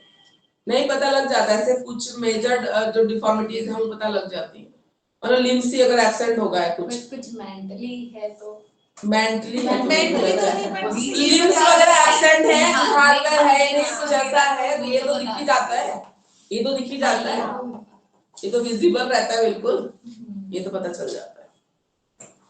मैम ये भी तो जेनेटिकली होता है या कुछ वैसा हो सकता है? नहीं, बहुत सारे रीजन है, जैसे बोला ना प्रेगनेंसी में ही है, माल न्यूट्रिशन है, मदर न्यूट्रिशन फूड नहीं ले रही है, बहुत सारे रीजन से कुछ भी हो सकता है। Eight the time of birth brain में ऑक्सीजन नहीं गया, मदर ने सारी प्रिकॉशन ले ली, पर perinatal eight the time of birth कुछ डिफॉर्मिटी हो गया, उसको कौन देखने आ रहा है? बहुत सारे रीजन होते हैं, इसलिए बोलते हैं ना मदर का दूसरा जन्म ही होता है बेबी को जन्म देने में। तो सही बात है उस टाइम पे, क्योंकि किसी के हाथ में ही नहीं है, सही हुआ तो सही हो गया, गलत हो गया तो बहुत गलत हो जाता है, तो वही चीज है। पार्किंसन डिजीज, ठीक है, पार्किंसन डिजीज हो एक डिजीज जिसमें जर्की मूवमेंट्स होती हैं, बहुत ज्यादा जर्की मूवमेंट्स होते हैं। ये जब बचपन में 5 6 में होता, हमारी इंग्लिश के लिटरेचर बुक में कहानी थी पार्किंसन ग्रैंड मदर, तो वो एक दादी थी, उसको ये डिजीज थी, तो बहुत जर्की मूवमेंट्स से हिलती डुलती रहती, तो सिर्फ फनी वे में था, छोटा सा बच्चा था, कहता मेरी दादी मतलब वो है ट्रेन चलते हैं जैसे हम हिलते रहते हैं उस टाइप की, मतलब उसमें प्रेजेंट किया गया था। तो वो बच्चा बहुत केयरिंग था, अपनी दादी की बहुत केयर करता था, जर्की मूवमेंट था तो उनको हेल्प कराता था चलने में, इधर उधर जाने में, पर अच्छा था, तो वो कहानी थी उस टाइम पे। तो पार्किंसन एक बीमारी होती है जिसमें जर्की मूवमेंट्स होते हैं, ठीक है। तो ऐसे डिफरेंट डिजीजेस है, स्लीप डिसऑर्डर भी हो अगर, नार्कोलेप्सी, ठीक है, स्लीप डिसऑर्डर पे भी ये सब बीमारियां हो सकती हैं। और आजकल तो नींद का ऐसे ही इशू है, बहुत लोगों को रहता है जो नहीं होना चाहिए। अब ऐसा नहीं कि दिन में सो रहे हैं रात को नहीं नींद आ रही तो हमको डिसऑर्डर है, वैसे ही मान लो दिन में भी नहीं सोए और रात में भी नींद नहीं आ रही तो दिक्कत है ना। दिन भर काम करने के बाद भी, इतने थके हारे होने के बावजूद भी अगर आप नहीं सो पा रहे हो तो फिर वो तो दिक्कत ही है। मेरे को ओवर सोना होता है। लेकिन कभी कभी लगता है ना कोई तो होता है तो बेड पे जाकर 2 मिनट में सो जाता है, ये टैलेंट ही होता है लोगों का। मुझे नींद आ जाती है कि मेरी बहन आई है, उसको छोटा सा बेबी 1 मंथ का है, तो वो पूरी रात ही रोती है, तो मेरे को जब भी टाइम है तो मैं लेटती हूँ, नींद आ जाती है। क्योंकि ना वो रात में भी इतना रोती है, पूरी रात रोती है, हम मुझे साथ ही सोना पड़ता है उसको, अकेले ध्यान देने के लिए नहीं तो मतलब वैसे आजकल नींद ना आना जितनी बीमारी है उससे तो बहुत अच्छी हैबिट है, जो बेड पे जाते हैं इसको नींद आ जाती है 2 मिनट में। कुछ लोग तो 2 मिनट में उनकी स्नोरिंग की आवाज भी आने लग जाती है, 2 मिनट में तुम गए इधर से उधर कि बस हो गया, इतना मतलब नहीं, अच्छी बात है। नींद ना आना आजकल बहुत बड़ी बीमारी है।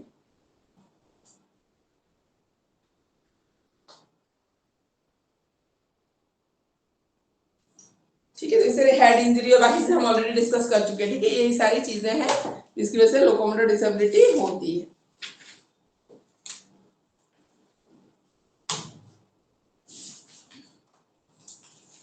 अब इन्होंने बीमारियों को फिर डिटेल में डिस्कस किया है। सेरिब्रल पल्सी ये न्यूरोलॉजिकल डिसऑर्डर में आता है एक्चुअली, न्यूरोलॉजिकल डिसऑर्डर में ये बीमारियां आएंगी। अभी लोकोमोटर डिसेबिलिटी हो गई ना, न्यूरोलॉजिकल में फिर ये सब आएगा।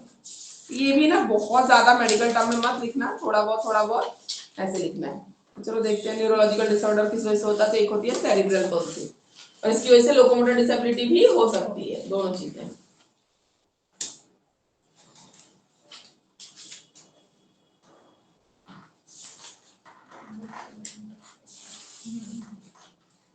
तो सेरिब्रल पल्सी एक पर्टिकुलर किसी टाइप की डिफिकल्टी नहीं है कि इस बीमारी में, जैसे हमने बोला एपिलेप्सी में वो कांपते हैं तो पर्टिकुलर कुछ होता है। सेरिब्रल पल्सी एक कंडीशन है, उसमें बहुत सारी चीजें डिफॉर्मिटीज आ जाती है। जैसे एड्स हम बोलते हैं, एड्स अपने आप में कोई बीमारी नहीं है, एड्स एक कंडीशन है जो बॉडी की इम्यून सिस्टम को इतना खत्म कर देती है कि एक नॉर्मल सर्दी जुकाम से भी इंसान मर जाएगा। जैसे जैसे एड्स पुराना होता जाता है, बढ़ता चला जाता है ना, इतना इम्यून सिस्टम आपका खत्म कर देती है, आप एक जुकाम से भी इंसान मर जाएगा क्योंकि बॉडी में लड़ने की पावर है नहीं, वो इतना लिथल हो जाता है इंसान के लिए, डेथ कॉजिंग हो जाएगा। तो एड्स अपने आप में नहीं है ना, एड्स क्यूरेबल अभी कहाँ, बिल्कुल नहीं, ठीक है। तो एड्स अभी भी क्यूरेबल नहीं है और एड्स बीमारी नहीं है, पर्टिकुलर कोई बीमारी नहीं है। अब एड्स मान लो किसी को हो गया तो टीबी है, तो नॉर्मल इंसान को टीबी होगी तो दवाई खाएगा तो ठीक हो जाएगा, तो टीबी का ट्रीटमेंट है। एड्स वाले को टीबी हो गया, टीबी से मर जाएगा क्योंकि बॉडी में लड़ने की ताकत नहीं, तो उसके लिए तो टीबी ही बहुत बड़ी बीमारी की तरह काम करेगा क्योंकि बॉडी 0% लड़ रही है, लड़ी नहीं रही, दवाइयों में जितना चला चला बाकी खत्म। सर्दी जुकाम फीवर भी आपको ज्यादा हो गया, टाइफाइड से इंसान मर जाता है, टीबी से जो छोटी छोटी बीमारियां दूसरों में कोई फर्क नहीं पड़ रहा, लेकिन जिसको एड्स है ना उसके लिए तो छोटी छोटी बीमारियां ही जानलेवा हो जाती है। तो एड्स अपने आप में कोई बीमारी नहीं है, एड्स एक कंडीशन है जो बॉडी के इम्यून सिस्टम को इतना खत्म करता है, फिर दूसरी तीसरी आए दिन कुछ ना कुछ डिजीज आपको लगा रहेगा, ऐसा है। तो सेरिब्रल पल्सी में पर्टिकुलर अपने आप में कोई बीमारी नहीं है, एक कंडीशन है जिसकी वजह से मल्टीपल डिफॉर्मिटीज हमें देखने को मिलती है।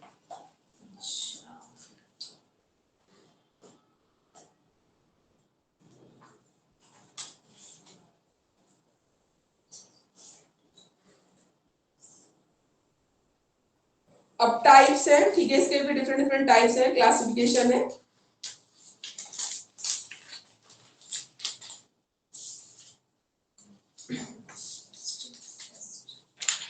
स्पेस्टिक सेरिब्रल पल्सी, ठीक है, 70 to 80% में यही केस हमें देखने को मिलता है।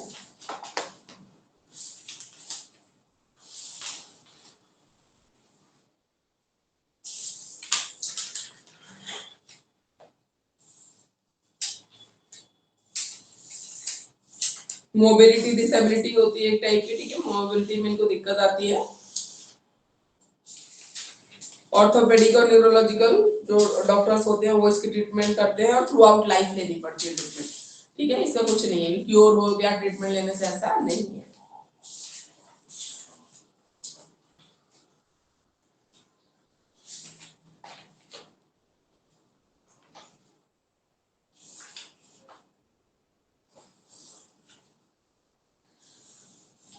मम्मी पूरी बुक ऐसी है, लेकिन इतने डिटेल में आपको लिखने की जरूरत नहीं है। हाँ, पूरी बुक इंक्लूसिव पे ही है, पूरी बुक ही ऐसी है। लास्ट में जाके हम एजुकेशन से रिलेटेड बात करेंगे कि कैसा कैसा एजुकेशन होना चाहिए, कोऑपरेटिव लर्निंग, ग्रुप डायनेमिक्स, मतलब ग्रुप में होने सोच के एजुकेशन कैसे होनी चाहिए, टीम टीचिंग और बाकी सब यही है। पूरी बुक ही ऐसी है। बोरिंग है मैम, बाकी बोरिंग है, बहुत बोरिंग है, इसे सब में वही लिखो, एक ही चीज को लिखते रहो, पढ़ते रहो, बोर ही हो जाते हैं।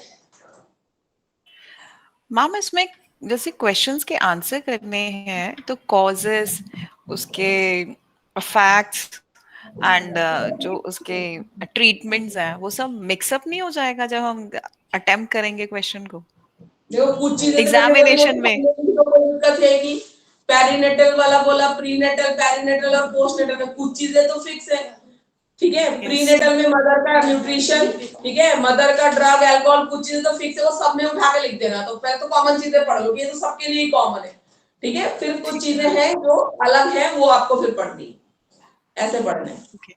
जैसे मेंटल में जाएंगे या ल्यूकोमोटर में जाएंगे, ठीक है, तो उसके अंदर फिर डिफरेंशिएशन है ना? हाँ फिर बिल्कुल अगर है, वो वैसे मिक्स, कुछ चीजें तो कॉमन है, वो लिख दीजिए पहले, उसके बाद जो डिफरेंशिएशन है उसमें जाएंगे, ओके, ठीक मिक्स है, होने के चांसेस ज्यादा हैं लेकिन कम करो, जैसे कुछ डिजीजेस है ना वो सब में ही जाते हैं, रूबेला साइफिलिस है, हाँ रूबेला साइफिलिस है, नहीं अगर मदर में बीमारी ना प्रेगनेंसी के टाइम में, तो बच्चों में विजन लॉस भी हो सकता है, हियरिंग इम्पेयरमेंट भी हो सकता है, मेंटल रिटार्डेशन भी हो सकता है, तो वही बीमारी लिखो जो सब में चल जाए। हाँ, एक दो कम भी लिखो तो चलेगा, एक दो लिखो जो सब में चल जाए, बिल्कुल ठीक है, ऐसे तैयारी ओके। करो ताकि वो गड़बड़ ना हो, ठीक है ठीक है। मैम। जी। हाँ,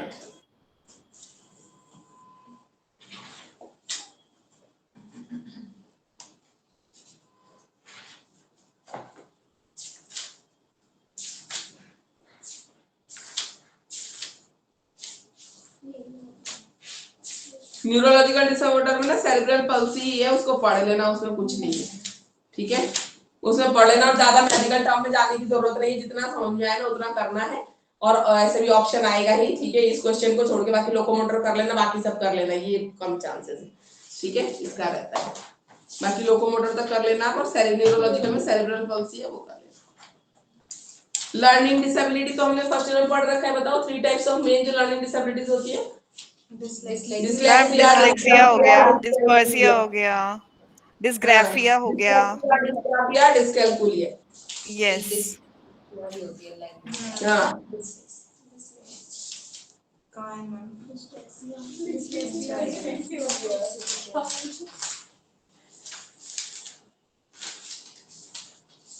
लोकोमोटर डिसेबिलिटी में इसमें डिटेल है। Types of learning disabilities page number 65।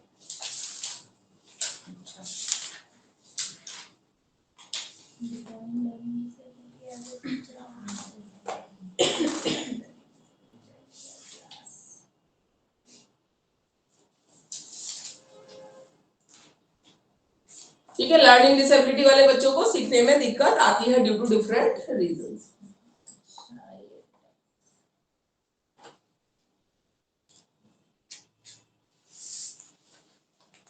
Types of learning disability में by stage of information processing, ठीक है, इंफॉर्मेशन प्रोसेसिंग के किस स्टेज में दिक्कत है उसको, उस हिसाब से अलग अलग टाइप की होती है। जैसे इनपुट में आ गया, मान लो किसी को विजुअल परसेप्शन में दिक्कत है, ठीक है, विजन वाली चीजों में, तो फिर उसको दिक्कत आएगी ना लर्निंग में। तो कौन से स्टेज में, किस उसमें दिक्कत है इंफॉर्मेशन प्रोसेसिंग में, तो ऐसे हो जाएगा। तो उसको हम ब्राइल मेथड से और बाकी सब चीजों से पढ़ाना पड़ेगा उसको, जिसको विजुअल परसेप्शन में दिक्कत है। तो उसकी हियरिंग परसेप्शन तो सही होगी, है ना, तो उसको ऑडियो सुन के समझा के इन सब चीजों का हमें यूज करना पड़ेगा। और जिनको हियरिंग में दिक्कत होगी उनको, ये सब हमने पढ़ा था पहले ही, हियरिंग में जिनको दिक्कत होगी उनको विजन, ठीक है, विजन और बाकी सब चीजों से करना पड़ेगा। हाँ एकदम हो गया था। इंटीग्रेशन, इंटीग्रेशन में जो इंफॉर्मेशन वो सुनते हैं और ब्रेन में प्रीवियस नॉलेज के साथ जो इंटीग्रेशन होता है ना, उसमें दिक्कत होती है, वो कनेक्ट नहीं कर पाते चीजों को। मतलब अभी एक लाइन आपने पहले बोली, दूसरी लाइन बोल रहे हो ना, तो उन्होंने सुना समझा पर इंटीग्रेट नहीं, जोड़ नहीं पा रहे हैं कि दो चीजें तो एक ही चीज के बारे में बोली जा रही है, वो इंटीग्रेशन नहीं हो पा रहा है, ठीक है। स्टोरेज में मेमोरी, मेमोरी में दिक्कत आती है, शॉर्ट टर्म मेमोरी, ठीक है, मेमोरी नहीं है सही, भूल जाते हैं, ठीक है, ये भी दिक्कत हो सकती है।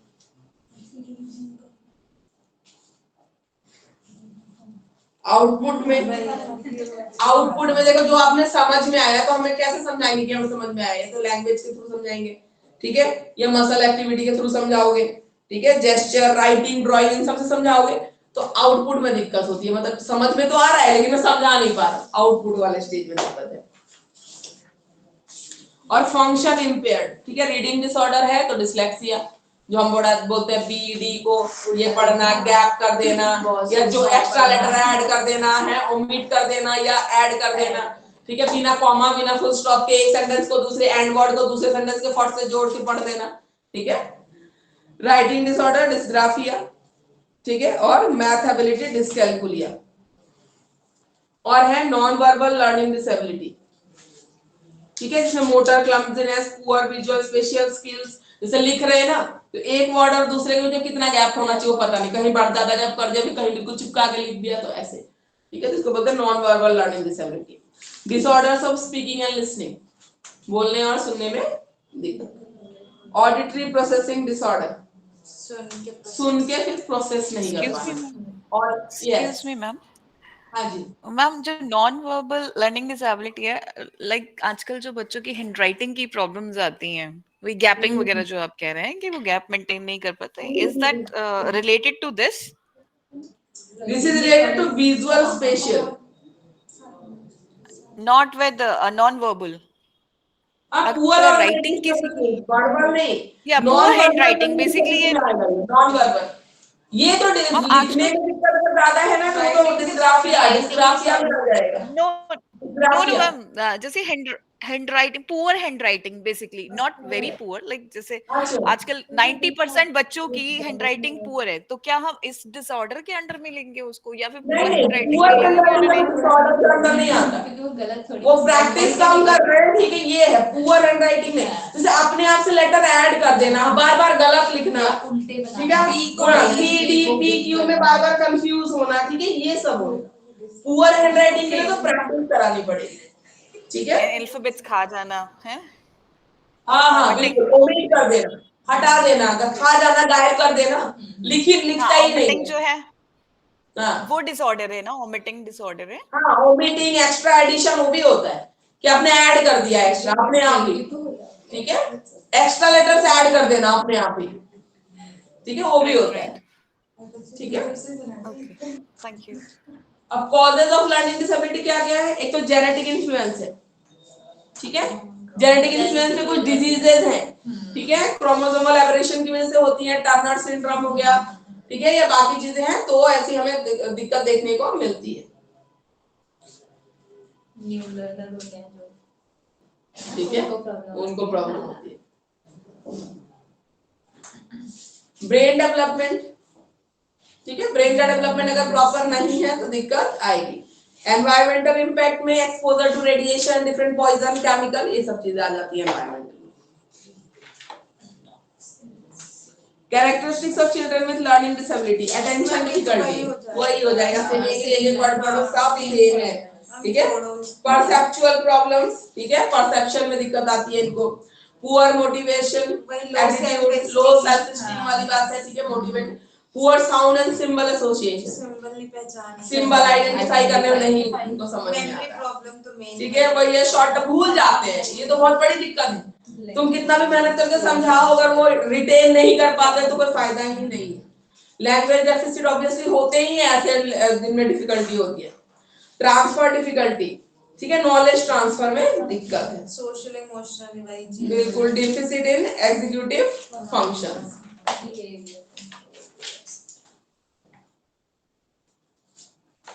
और प्रोफेशनल्स हैं वो डिफरेंट डिफरेंट तरीके से, ठीक है, उनको आइडेंटिफाई कर सकते हैं। पेरेंट और टीचर कैसे आइडेंटिफाई करेगा? स्पोकन लैंग्वेजेस देखनी है, कैसे इसकी स्पीकिंग कैसी है, धीरे धीरे बात करता है, डिसऑर्डर तरीका है बात करने का। रिटन लैंग्वेजेस कैसी है, ठीक है, स्पेलिंग, रीडिंग, राइटिंग में कोई दिक्कत तो नहीं है। अरिथमेटिक कैसी है, रीजनिंग कैसी है, एंड मेमोरी कैसी है। प्री स्कूल में कैसे आइडेंटिफाई करोगे? फैमिली हिस्ट्री और ये सब डेटा लेते हैं ना, ठीक है, किसी को तो लर्निंग डिसेबिलिटी नहीं है, और बाकी सब चीजें इसमें आप रीड करना, ठीक है। ऑड वन आउट, इस पे पुअर पेंसिल ग्रिप है, ठीक है, difficulty with sequence like coloured head, beat sequence है, ब्राइट सिम्पसन, तो ये सारी बहुत सारी डिफिकल्टीज है जो छोटे छोटे बच्चों में आप आइडेंटिफाई कर सकते हो। अल्फाबेट का सीक्वेंस भूल जाते हैं, ठीक है। 6 to 9 इयर्स में लेफ्ट राइट की जनरेटिंग, ठीक है, लेफ्ट से राइट में आप बोलो कि करो तो उसको डायरेक्शन की समझ नहीं होगी। मल्टीप्लिकेशन टेबल्स में ही याद होते हैं, ठीक है। रीड एंड राइट में दिक्कत आती है, पुअर कंसंट्रेशन, फ्रस्ट्रेशन, ये सब हम जो ऑलरेडी कर चुके हैं। 9 to 10 इयर्स में स्ट्रेंज स्पेलिंग, अलग ही टाइप का कोई वो लिखना, जैसे बोला ओमिट कर देना, ऐड कर देना, अलग टाइप की स्पेलिंग। ओवर रिटन वर्क, ठीक है, अबव एवरेज टाइम ले रहा है, मतलब एवरेज जितने टाइम में हो जाना चाहिए उससे ज्यादा टाइम उसको राइटिंग वगैरह में लग रहा है। Difficulty taking down oral instruction, जल्दी इसको समझ में, 4-5 लाइन अगर मैं इंस्ट्रक्शन दे दूं इसको तो जल्दी समझ में नहीं आएगा कि क्या करना है। ये तो लड़कों में वही प्रॉब्लम है, तो ऐसे डिसऑर्डर वाले ही होते हैं। हमें देखो, हम एक साथ 4 काम कर लेते हैं, इन लोगों को बोलो 4 काम कि एक कर लो फिर मैं कर रहा हूँ, बाद में बताना, वो एक साथ 4 काम नहीं होगा उनसे, एक कर लेंगे तो ही दूसरा करेंगे, दूसरा कर लेंगे तो ही तीसरा करेंगे। लड़कों से नहीं होता, चाहे वो कोई भी हो, मैं बताऊं, अपनी फैमिली में देख लो कि कोई भी देख लो, एक साथ तो 4 उनसे होता ही नहीं। बोल भी मत दो 4, 2 बोल देना, 2 में ही सोचेंगे पहले कौन सा करूं बाद में कौन सा करूं, हम एक साथ इतना सारा काम कर लेते हैं। तो इन्फॉर्मेशन प्रोसेसिंग की तो बड़ी दिक्कत है इनको। वही है, बाय बार से मतलब भाई भगवान जी नहीं दे के भेजा, इनको कुछ नहीं हो सकता, इनका नहीं कर पाते हैं ये। होगा कोई मेल। कोई बात नहीं, कोई बॉय होगा तो सुन लेगा, और फैक्ट है, सही बात है, लड़के नहीं कर पाते एक साथ इन्फॉर्मेशन प्रोसेसिंग इतना सारा। करते भी है तो वो एक चीज करेंगे दूसरी भूल जाएंगे। हम ब्लूटूथ इधर लगा के अपनी मम्मी से बात करते हुए पूरा खाना बना लेते हैं, सारा घर साफ कर लेंगे, हम सब कर सकते हैं अपनी फ्रेंड से बात करते हुए, बाकी सब चीजें। लड़कों का बात करें तो सारी दुनिया मोहल्ले का काम छोड़ दो, फोन पे बात करेंगे तो फोन पे ही करें, उसके अलावा कुछ नहीं हो सकता, ठीक है। इंटरवेंशन में मास्टरी मॉडल, ठीक है, एजुकेशनल इंटरवेंशन क्या कर सकते हैं? लर्निंग डिसेबिलिटी बच्चों के लिए मास्टरी मॉडल, मतलब जो सीख रहे हैं ना उसमें बिल्कुल मास्टरी होनी चाहिए, तो बार बार रिपीटेशन एंड इंडिविजुअलाइज्ड प्रोग्राम होता है इनका। और दूसरा कैसे मास्टरी कराऊंगी, कब मतलब अल्फाबेट में दिक्कत है तो बार रिपीटेशन, जब तक इसको आ नहीं जाएगा हम दूसरी स्टेज में नहीं जाएंगे, तभी जाके कुछ हो सकता है। डायरेक्ट इंस्ट्रक्शंस, बिल्कुल, अब उसको ये नहीं बोले ऐसे भी बना सकते हैं, ऐसे भी बना सकते हैं, ऐसे बच्चे नहीं, तुम उसको बोल दो कि ऐसे ही बनाना है, तब जाके होगा, ठीक है। हम बोलते हैं बच्चों ने बेटा ये भी सही होता है, ये भी सही होता है, कोई सही बना, तो बाकी बच्चे तो बना लेंगे, चलो ये ऐसे मैम ने बोला दोनों सही होता है, कैसे भी बना लो। ऐसे बच्चों को ऐसे नहीं बोल सकते कि बेटा उनकी मतलब तुम यहाँ से खींच दो, सही है, यहाँ से उसको बोला यहाँ से यही खींच रहा है, तब जाके होगा, हाँ तब जाके होगा। डायरेक्ट इंस्ट्रक्शन, दो में कंफ्यूज तो उनका तो है ही नहीं, प्रोसेसिंग नहीं, अगर आप ऐसे बोल दोगे तो जो भी बोल रहे डायरेक्ट, यहाँ से यहाँ 10 कदम चलना है तो 10 ही चलना है, 11 नहीं चलना, ऐसा। क्लासरूम एडजस्टमेंट्स, ठीक है, क्लासरूम एडजस्टमेंट डेफिनेटली, ठीक है, उसके हिसाब से सिटिंग अरेंजमेंट कह लो या बाकी चीजें कह लो, जैसे विजन की दिक्कत है और बाकी सब लर्निंग डिसेबिलिटी अगर इस वजह से है, देख नहीं पाता, ब्लैक बोर्ड गलत उतार रहा है या बाकी सब चीजें हैं, तो फिर उसको तो क्लासरूम एडजस्टमेंट। स्पेशल इक्विपमेंट, ठीक है, अगर स्पेशल इक्विपमेंट की जरूरत है, जैसे टेक्स्ट टू स्पीच या स्पीच टू टेक्स्ट प्रोग्राम, हम जो बोल रहे हैं ना उसको टेक्चुअल फॉर्म में लिखा हुआ भी आता है पीछे, देखा, या टेक्चुअल फॉर्म को, ठीक है, स्पीच की फॉर्म में आना, ठीक है, ऐसा होता है, ठीक है। आप गूगल में भी तो है आजकल, आप तो बोल बोल के पेपर टाइप कर लेते हैं लोग, तो Yes, और मैं ma'am. नीचे एक रहती है, वो कहते हैं मैं तो पूरा आप- पेपर फोन में बोल के बना लेती हूँ, मैं ऐसा भी होता है कि हाँ बोल के बना लेते हैं, मतलब सही है। स्पीच टू टेक्स्ट तो ऐसे वो करना, ये नहीं करती है। हाँ, कुछ लाइन जैसे कुछ नहीं होता तो वो टाइप करके बाकी बोल के। स्पेशल एजुकेशन, सही है। ठीक है। स्पेशल एजुकेशन, हम कितना भी इंक्लूसिव एजुकेशन की बात करते हैं, पर ये तो फैक्ट है जो मानना पड़ेगा कि ऐसे बच्चों को स्पेशल स्ट्रक्चर की नीड होती है। तो इंक्लूसिव में वैसे होता है, हर क्लास कंबाइंड में नहीं होता है ऐसे बच्चों के लिए, कुछ क्लास जो कॉम्बिनेशन में ले सकते हैं लेते हैं, बाकी उनके स्पेशल एजुकेटर पढ़ाते हैं, बाकी उनके डॉक्टर्स अवेलेबल होते हैं, सब कुछ होता है। प्रोसेस ट्रेनिंग, मान लो रीडिंग दिक्कत है या लिखने की दिक्कत है ड्यू टू कि वो सुन नहीं पा रहा सही से, तो कहाँ पे प्रॉब्लम है फाइंड आउट करके उसको सॉल्व करना, ताकि वो जो अल्टीमेट लर्निंग डिसेबिलिटी दिख रही है ना हमें, वो सॉल्व हो जाए, ठीक है। प्रोग्राम्ड इंस्ट्रक्शन, प्रोग्राम्ड इंस्ट्रक्शन का मतलब होता है चीजों को छोटे छोटे स्टेप में डिवाइड करके सिखाना, और तब तक रिपीट करते रहना जब तक उसमें मास्टरी अटेन ना कर ले। जब मास्टरी अटेन हो जाती है ना, तो अभी हम नेक्स्ट चीज में जाते हैं। आपने इग्नू का जो लर्निंग मटेरियल आता है देखा है कभी, वो प्रोग्राम लर्निंग मेथड से ही बनाया जाता है। जैसे एक पैराग्राफ पढ़ा लिया, उसके नीचे उससे रिलेटेड क्वेश्चन होते हैं, हाँ, ठीक है, अब आंसर कर पाते ठीक है, तो अगेन बोलते हैं कि गो बैक टू दिस, फिर पढ़ो फिर सॉल्व करो, फिर पढ़ो फिर सॉल्व करो। हर टॉपिक हाँ, हर टॉपिक पे अगर आप प्रॉपर ये सॉल्व कर लोगे ना, तो जब तक आप पूरा कर लोगे तो ही मतलब जाना है आपको नेक्स्ट स्टेप में। तो बनाया इसलिए क्योंकि डिस्टेंस लर्निंग होती है, टीचर्स अवेलेबल होते नहीं हर टाइम, तो इस तरीके से बहुत अच्छे से बनाया हुआ होता है, बहुत अच्छे से, इतना अच्छे से बनाया होता है कि अकेले भी इंसान बैठ के रूम में पढ़ रहे हैं उसको समझ में आएगा। और मास्टर के नीचे क्वेश्चन भी दिए होते हैं कि आप ये पढ़ो या अटेम्प्ट करो, जब कर पाओगे तभी आप जाना नेक्स्ट वाले उसमें, ठीक है, तो ऐसा रहता है। तो उसको बोलते हैं प्रोग्राम लर्निंग। प्रोग्राम लर्निंग हम तो जब आईपी में करते थे ना, प्रोग्राम लर्निंग एक बहुत बड़ा टॉपिक ही होता था, इसमें थोड़ा पानी मिला, ठीक है। Programme learning multi sensory approach जो हम बार बार बोल रहे हैं, ठीक है, मल्टी सेंसेस का utilization, behavioural intervention, behavioural training कराना। मैम सेकंड ईयर के एग्जाम कब होंगे? पूछना नहीं तो मैम, हाँ, मैं अभी पूछना चाहती हूँ। सेकंड ईयर के पहले होते हैं फिर फर्स्ट ईयर के होते हैं, सेकंड ईयर के पहले स्टार्ट कब कुछ आइडिया कब? जुलाई या जून? जुलाई नहीं, तुम्हारा पहले होगा, उसके बाद फर्स्ट ईयर का होता है जून में। जून में। मैम पूछना एक बार, मैम से पूछना नहीं तो मैम स्टूडेंट डेट हाँ, आ गई एग्जाम की डेट आ गई है। तेरा तो हो गया कब आई है? सेवन को आई है, 7 मार्च को आ गई है। फॉर्म फिल की डेट वेट तो कब है? नहीं, फॉर्म फिल अप्रैल तक, पूछना था मुझसे। अप्रैल की 2 या 3 तारीख और एग्जाम हिमांशी एग्जाम 7 को है, 7 जुलाई क्लास में एग्जाम YouTube है। से। हाँ, तो नोट्स सब बना कुछ रही थी। हाँ, हिमांशी से हिमांशी है, और मैथ्स और साइंस तो मैंने दूसरे उससे इसका तो हो गया, चलो बाकी सब लोग को निकाल लो अब इस बार। हाँ, इस बार तभी आगे कुछ तुझे कर तो सकते पहले हैं। वाला दिया था नहीं ना, नहीं, मैं तो फर्स्ट टाइम दे रही हूँ। वो वाला क्या? कौन सा था? अच्छा, वो कोई और लड़की थी। नहीं यार, मैं तो first time दे रही हूँ। नहीं, मेरे को जब हम पेपर देने जाते थे, हाँ, वो दूसरी एक और वाली लड़की याद थी, है? वो वापस खड़ा था, थी, उसने बोला था वापस मैं वहाँ पे एग्जाम में लाइव गई हूँ, मैं हाँ, मेरा भी कल है। वही, हाँ हाँ, उसने ऐसे बोला था, मैं दे दिया। तो ऑपोजिट बैठी थी शायद मेरे उस टाइम पे, है ना? वो वहाँ पे पेपर देने जब जाते थे। अच्छा, एनवायरमेंटल अप्रोच में, ठीक है, एनवायरमेंटल अप्रोच में हम क्या करते हैं, जितने भी डिस्ट्रैक्शन आ सकता है जहां जहां से ना, उसको ब्लॉक करना है। जैसे ऐसे बच्चे तो वैसे ही ध्यान नहीं देते, मान लो साउंड प्रूफ नहीं है, वो दूसरे रूम में क्लास हो रही है, दूसरे रूम की आवाज यहाँ आ रही है, टीचर की आवाज आ रही है, बच्चों की, तो डिस्ट्रैक्ट होते हैं। तो एनवायरमेंट में हम जितने भी डिस्ट्रैक्शन के सोर्सेज होते हैं ना, उनको रोकते हैं, ठीक है। पिक्चर्स रिमूव करना क्लास से, कि कुछ होता है, चार्ट बार लगा होता है, बच्चे उसी को पढ़ने में बिजी रहते हैं, टीचर क्या पढ़ा रहे हैं इससे कोई मतलब नहीं है। ठीक है, तो ये सारा कैलेंडर है, क्लॉक है, पिक्चर्स है, चार्ट्स हैं, तो वो सब हटाना और नॉइज फ्री एनवायरनमेंट होना चाहिए।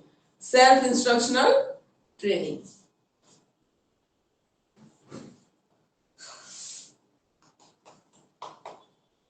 जैसे टीचर इसमें दिखाती है, जैसे मैं कुछ समझा रही हूँ और अपने आप को बोल रही है, मतलब बोलते बोलते समझाना, तो ऐसे ताकि बच्चे भी सीखे, ऐसे बच्चे जिनको ऑलरेडी दिक्कत है, लर्निंग डिसेबिलिटी है, तो अपने आप को बोल बोल के समझाना, सेल्फ इंस्ट्रक्शन, उनको हेल्पफुल रहेगा। ठीक है, घर पे भी पढ़ेंगे अगर उस तरीके से पढ़ते हैं तो उनके लिए सही रहता है। इसके बाद आते हैं मल्टीपल डिसेबिलिटी। मल्टीपल डिसेबिलिटी नाम से पता चल रहा है कि एक साथ बहुत सारी डिसेबिलिटी होना, जैसे किसी को विजुअल इंपेयरमेंट भी है, हियरिंग इंपेयरमेंट भी है और साथ में इंटेलेक्चुअल इंपेयरमेंट भी है। ये विजुअल है और इंटेलेक्चुअल है। सेरेब्रल पल्सी है, इंटेलेक्चुअल इंपेयरमेंट है, हियरिंग, स्पीच, विजुअल, कुछ भी एक टाइप का और भी है। ठीक है, तो इसको बोलते हैं मल्टीपल डिसेबिलिटी।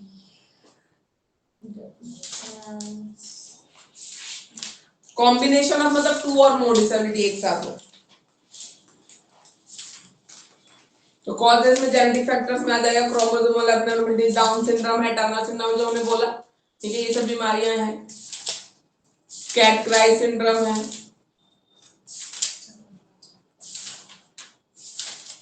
प्रीनेटल फैक्टर वही जो इसमें सब में आता है। ठीक है, मैटरनल इन्फेक्शन में देखो रुबेला आ गया, बाकी सब चीज सब वही है, बिल्कुल सेम, इसको आप पढ़ना।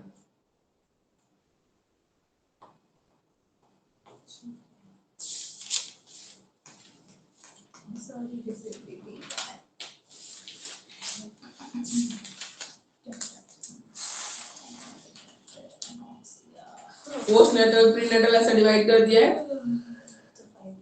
और कैरेक्टरिस्टिक्स क्या है मल्टीपल डिसेबिलिटी में? एकेडमिक स्किल कम होंगी,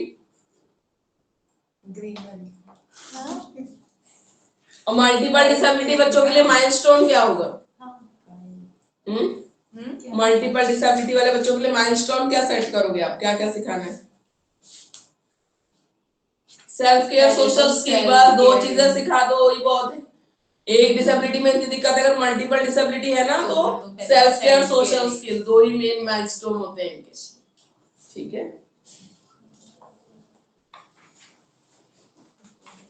तो मैं नाम बोल रही थी पूजा ना, पूजा। फिर भी तूने ऐसे बोला किसका नाम है? मुझे याद है यार, हेलो तो तुम्हें नाम मैं भी बताने वाली थी, अगर वो भूल गई। मुझे याद था, मुझे याद। सॉल्यूशन में भी वही सारे हैं। ठीक है, इनको आप पढ़िए। मेरा नाम पता है पूजा?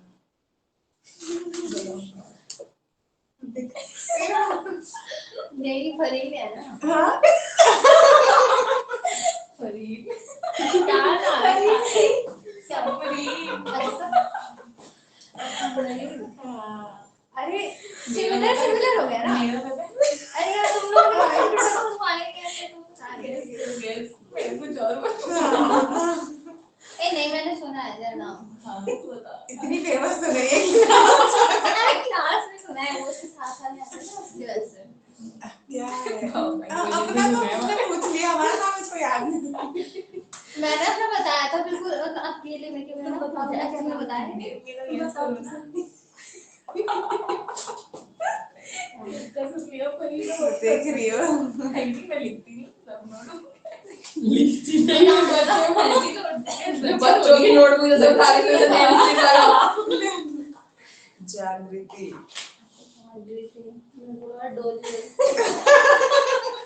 डॉली। डॉली तो कोई भी नहीं है मेरे हिसाब से। दोनों का नाम ना फिर भूल जाओगे नेक्स्ट क्लास। जो एग्जाम देने जाते थे वो मतलब तीन ही है, जिसके बाल छोटे छोटे थे, छोटे छोटे बाल नहीं थे, जिसको उनका नाम था डोली। इसकी बात कर रही है? जब एग्जाम देने गए थे हम, जब जाते थे तो देख मैं एक ही जानती थी जब मैं साइड में बैठी बस। कौन थे? अरे मैं तो कोई भी बस के साइड में बैठी हूँ उसी दिन के लिए बस। अगले दिन कोई नया और ऐसे तो निधि थी, मतलब अब तो उससे शादी हो गई है, पेपर टाइम। निधि कौन? अरे नहीं शादी हो गई इस साल में? हाँ तो शादी हो कौन गई। थी? पेपर में आती थी हमारे कॉलेज में, यहाँ पे आई उसका रोल नंबर मेरे पास था। तो थोड़ा आइडिया दे कैसे नहीं, यहाँ पे नहीं आई थी। एक बात करी थी मानसी ने, मेरी शादी है कुछ। नहीं, यहाँ पे आई हूँ, नागलोई में रहती है, पर नागलोई वाला ब्रांच से एडमिशन हुआ था। नीड ऑफ इंक्लूसिव एजुकेशन में थोड़ा बहुत बताया, और कोई इंटरेस्टेड है तो बताओ, क्योंकि ये टॉपिक है ही नहीं कोई ऐसा जो मैं डिस्कस करूं। Online students, anybody interested? अभी मैंने बताया भी आपको नीड फॉर इंक्लूसिव एजुकेशन क्या है। एनईपी में बहुत फोकस किया गया है इंक्लूसिव एजुकेशन पे। आज अब सारे स्कूल ही इंक्लूसिव एजुकेशन वाले ही होंगे। स्कूल में व्हीलचेयर होना, ठीक है, लिफ्ट होना, रैंप होना, सीढ़ियों का मैंडेटरी एफिलिएशन ही नहीं दे रहे अदरवाइज स्कूल्स को, ठीक है। तो ऑनलाइन स्टूडेंट्स कोई डिस्कस करना चाहता है तो प्लीज बताइए। नीड ऑफ इंक्लूसिव एजुकेशन क्यों है? क्यों मतलब फिर से हमने बोला ना, रिवर्स मेन स्ट्रीमिंग कर दी, क्यों कर दी? अब मैंने बताया ही है, उसी को रिपीट करना है आपको, बताइए।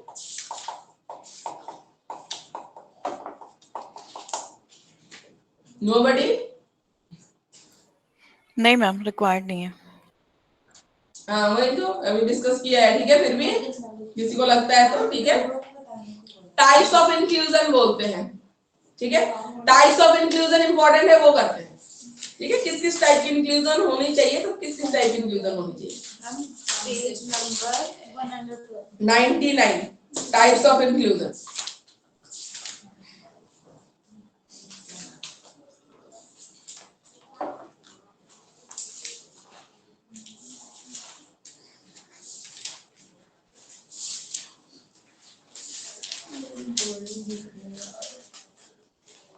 सेकंड बुक अच्छी थी, उसमें भी कैलकुलेशन वगैरह था। हाँ मजा आ रहा साइंस मैथ्स वालों को ना तो इतना ज्यादा थ्योरी तो बोरिंग लगने लग जाता है।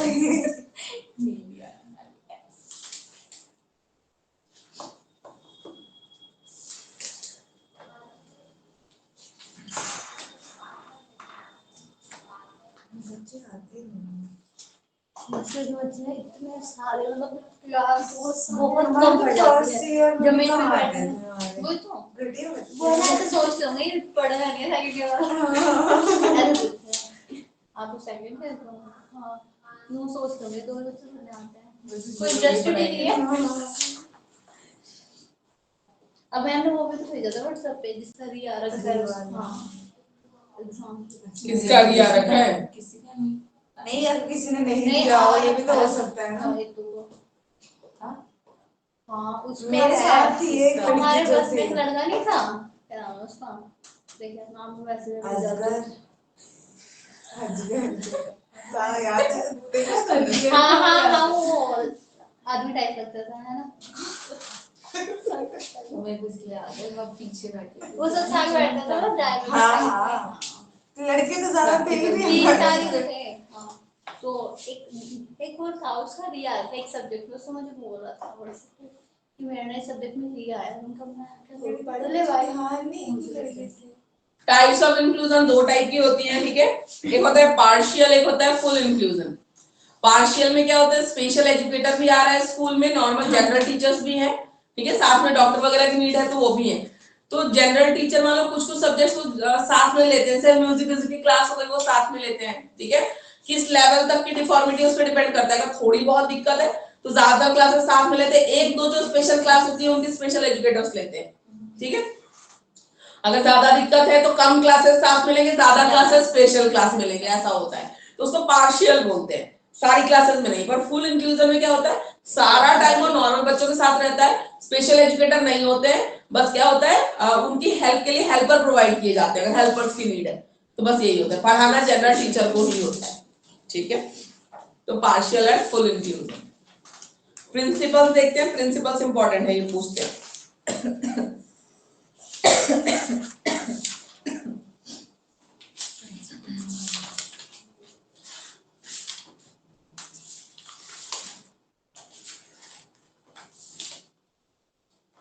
Principles of inclusive education 109। अब एक एक प्रिंसिपल दूंगी सबको, ठीक है, एक एक सबको एक्सप्लेन करना है अपने आप में। कौन बताएगा principle of social justice class में से, यहाँ से? अभी ऑनलाइन स्टूडेंट्स को नहीं बोल रही हूँ मैं, इनके बाद आपको बोलती हूँ मैं। बताना क्या? हाँ बताना, इस प्रिंसिपल को एक्सप्लेन करो ना, किस principle of social justice. Inclusive education कुछ प्रिंसिपल्स पे बेस्ड है। अच्छा पहला प्रिंसिपल है प्रिंसिपल ऑफ सोशल जस्टिस, इसको कैसे एक्सप्लेन करेंगे? सोशली इक्वालिटी करके है ना, जैसे पार्शियलिटी ना अभी करना। बोला वन बाय वन, देखो सब तीनों एक साथ रहते हैं, वन बाय वन रुको। हाँ बताओ। सोशली मतलब सारे बच्चों को इन्वॉल्व करना, और जैसे जो उनको हर चीज में इन्वॉल्व करके पेरेंट्स और टीचर्स को अच्छे से मतलब दोनों को अपना कोऑपरेशन करके, ताकि बच्चा भी सोशली जस्टिस पे फोकस करो, सोशल जस्टिस पे। जस्टिस पे उनके साथ इनजस्टिस हो रहा है ना सोसाइटी का, से हम बाहर निकाल कर देना उनको, कह रहे वो they are not word the- याद नहीं आ रहा मैम, जो आपने वो बोला था, वो नैरो, और वो कौन सा था वो वर्ड, किस चीज से? साइड मतलब लाइन, क्या था वो वर्ड? जो सोसाइटी से वो बोल रहे थे। हाँ। ऐस- अब ऐसे एक्सप्लेन कर लो, कोई बात नहीं, वर्ड छोड़ देते, बाद में करेंगे। मैम वही है कि उसको इन्वॉल्व करके उनके साथ चीजें करना। सोशल जस्टिस हो गया ना कि सोसाइटी से उनको अलग कर देना, इट्स नॉट जस्टिफाइड, उनके लिए जस्ट इनजस्टिस हो रहा है उनके साथ। ठीक है, उनके साथ कुछ एबनॉर्मलिटी हो गई, वो भी उन्होंने खुद नहीं की है ना, नेचर से हो गया, जैसे भी हो गया, बीमारी से हो गया, जैसे उन्होंने अपने आप को तो ऐसे नहीं बनाया।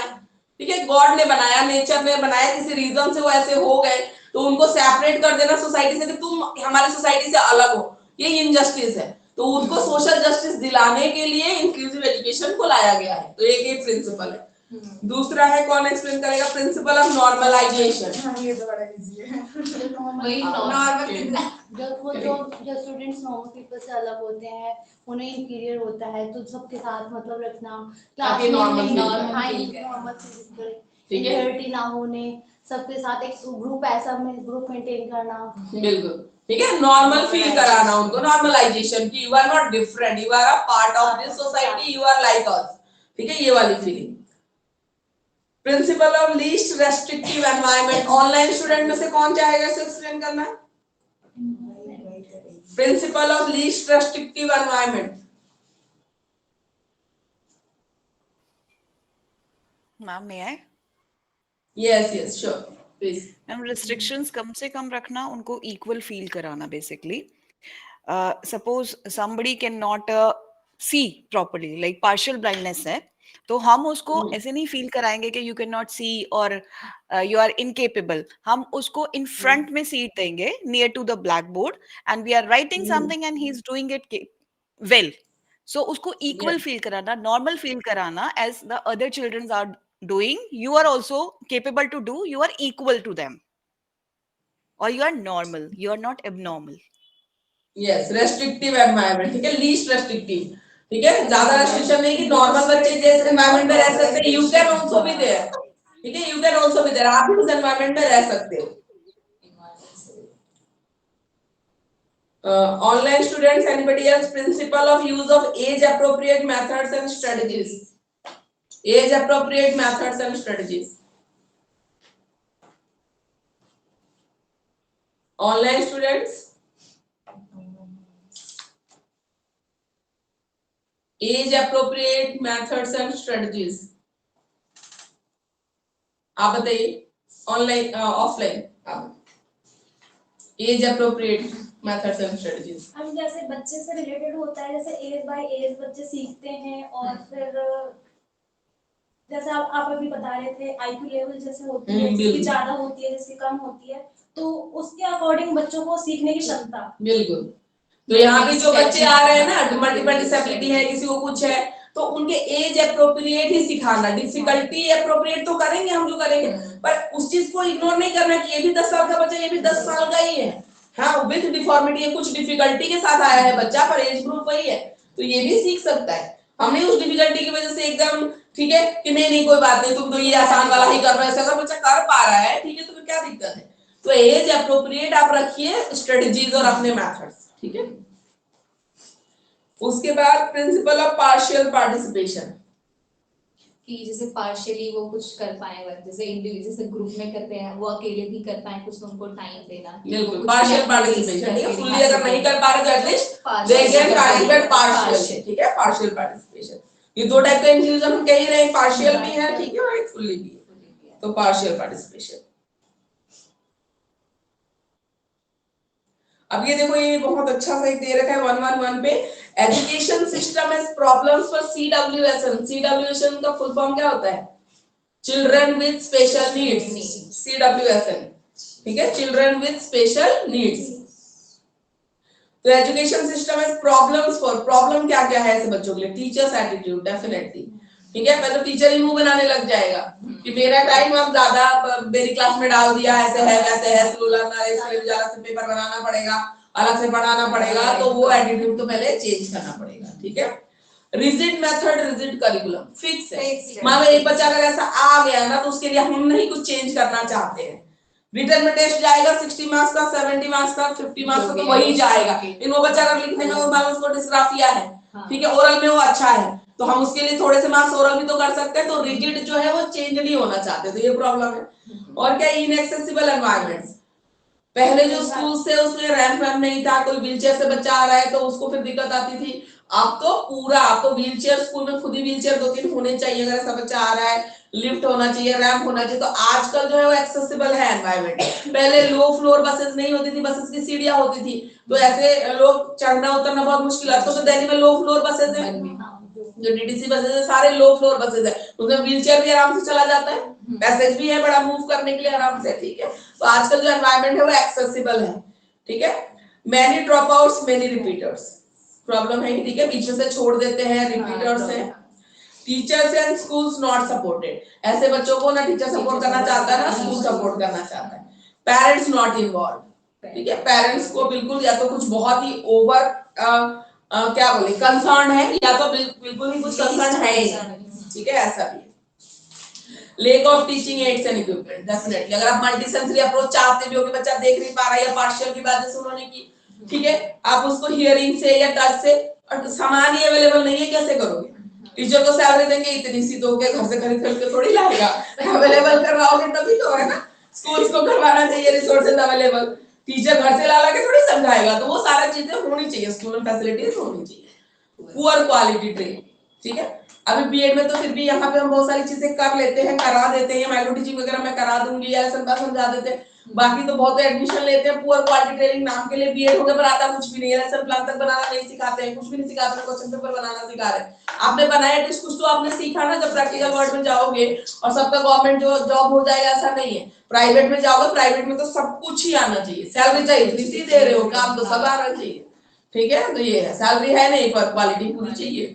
तो जाओगे तो गवर्नमेंट जॉब ऐसा तो नहीं है जब लगेगी तो तुम प्राइवेट में कहीं ट्राई करोगे, तो चीजें पता तो होनी चाहिए, इंटरव्यू में आंसर तो कर पाओ एटलीस्ट।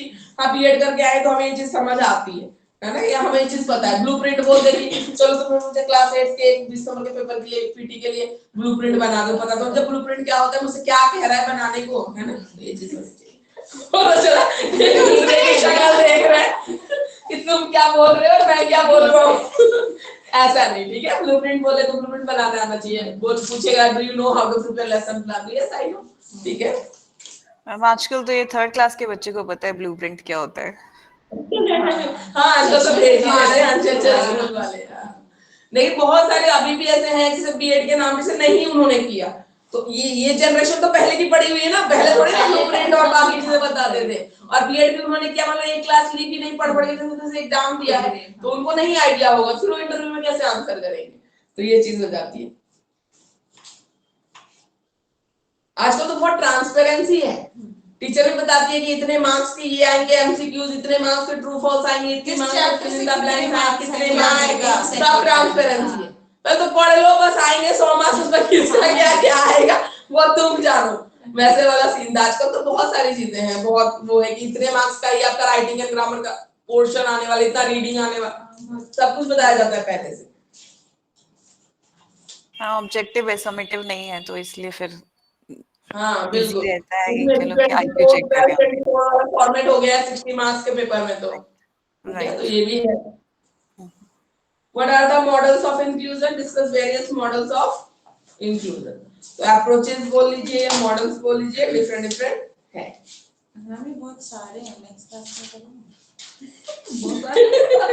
रुको कोई छोटा टॉपिक देखते हैं, फिर मॉडल्स अगले में करेंगे। तो इतने सारे हैं, हम बस में चैप्टर ही खत्म, यूनिट खत्म हो जाएगी वैसे भी, टाइम कितना अगर होता है तो खत्म ही कर दो इसको। रिहेबिलिटेशन काउंसिल ऑफ इंडिया, इसके बारे में थोड़ा सा पढ़ लेते हैं, शॉर्ट नोट आते हैं। टॉपिक रह गया था ये सेग्रीगेशन और इंटीग्रेशन, तो मैंने कराया, इसको कराऊंगा। सेग्रीगेशन तो बता दिया थोड़ा सा। नहीं मैं पूछना चाह रही थी आता है पेपर में? हाँ, सेग्रीगेशन में आता है, सेग्रीगेशन फ्लूइडेशन क्या है, ट्रांजिशन है, लोग में डाल देते हैं, मैम अलग-अलग थ्री पॉइंट्स बता बना दो करके। खत्म हो जाएगा। सेग्रीगेशन इंटीग्रेशन क्या करो, पहले हम सेग्रीगेट करते तो फिर इंटीग्रेट कर रहे हैं, वही वाली चीज है। ये मतलब ये मॉडल्स वाला ही फिर करा दो। मॉडल वाला इतनी जल्दी होगा ही नहीं, वो सारे ही हो गए। ठीक है, इसको हम ना आरसीआई वगैरह या पीडब्ल्यूडी एक्ट कुछ ऐसा कर लेते हैं, शॉर्ट नोट में जो आता है। Rehabilitation council of India.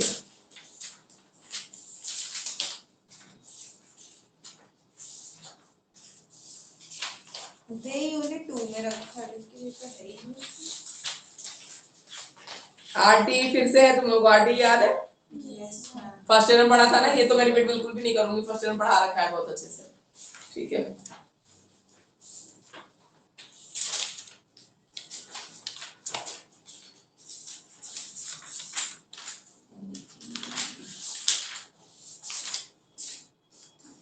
ये देखो rehabilitation council of India 162 page number.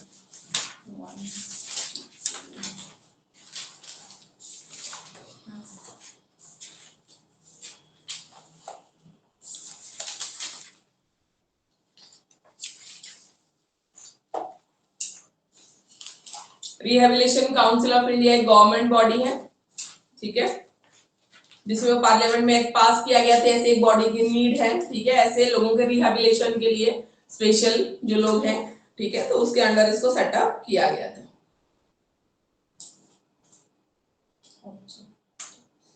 तो ये क्या करती है, सेंट्रल रिहेबिलिटेशन रजिस्टर मेंटेन करती है।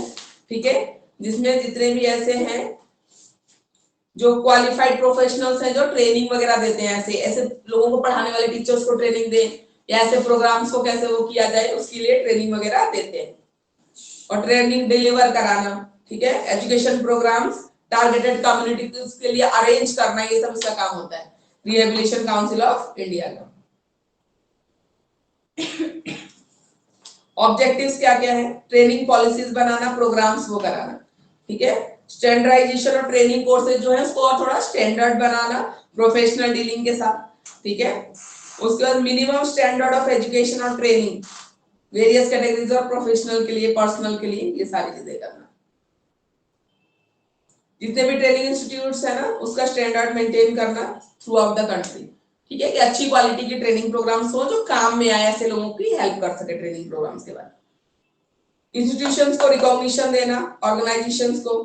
ठीक है, मास्टर डिग्री बैचलर डिग्री जो चला रहे हैं ऐसे स्पेशल एजुकेशन और इसमें पीजी डिप्लोमा, और इनको पर्सन विद डिसेबिलिटीज के रिहेबिलिटेशन के लिए जो भी डिप्लोमा कोर्सेज है, बाकी सब चीजें हैं ना, उनको एफिलिएशन और बाकी सब चीजें दिलाना। फॉरेन यूनिवर्सिटीज, ठीक है, अगर कोई ऐसी डिग्री डिप्लोमा दे रही है तो उसको रिकॉग्निशन देना।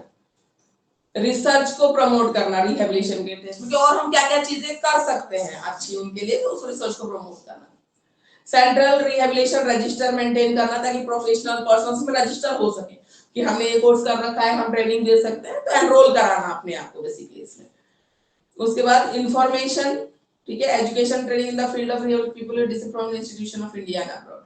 जो भी ऐसे लोग हैं डिफरेंट डिफरेंट जैसे लोकेलिटी में है, तो म्युनिसिपैलिटी और इनके पास रहता है, सेंसस वगैरह करते हैं, बाकी सब चीजों की, इतने डिसेबल पर्सन है इस एरिया में, उनके लिए प्रोग्राम चलाना है, इतना खर्चा लगेगा गवर्नमेंट का, ये सब डेटा भी मेंटेन करना। ठीक है, कि कितना है।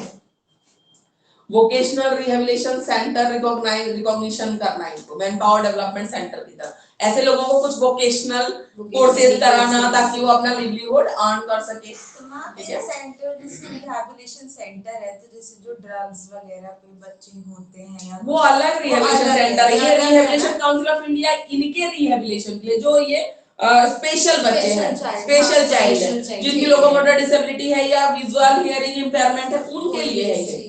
ठीक है, ये अलग है, वो रिहेबिलिटेशन तो होता है, वो तो ड्रग और उसके लिए अलग, वो ये अलग है, ये ऐसे लोगों के लिए। ठीक है,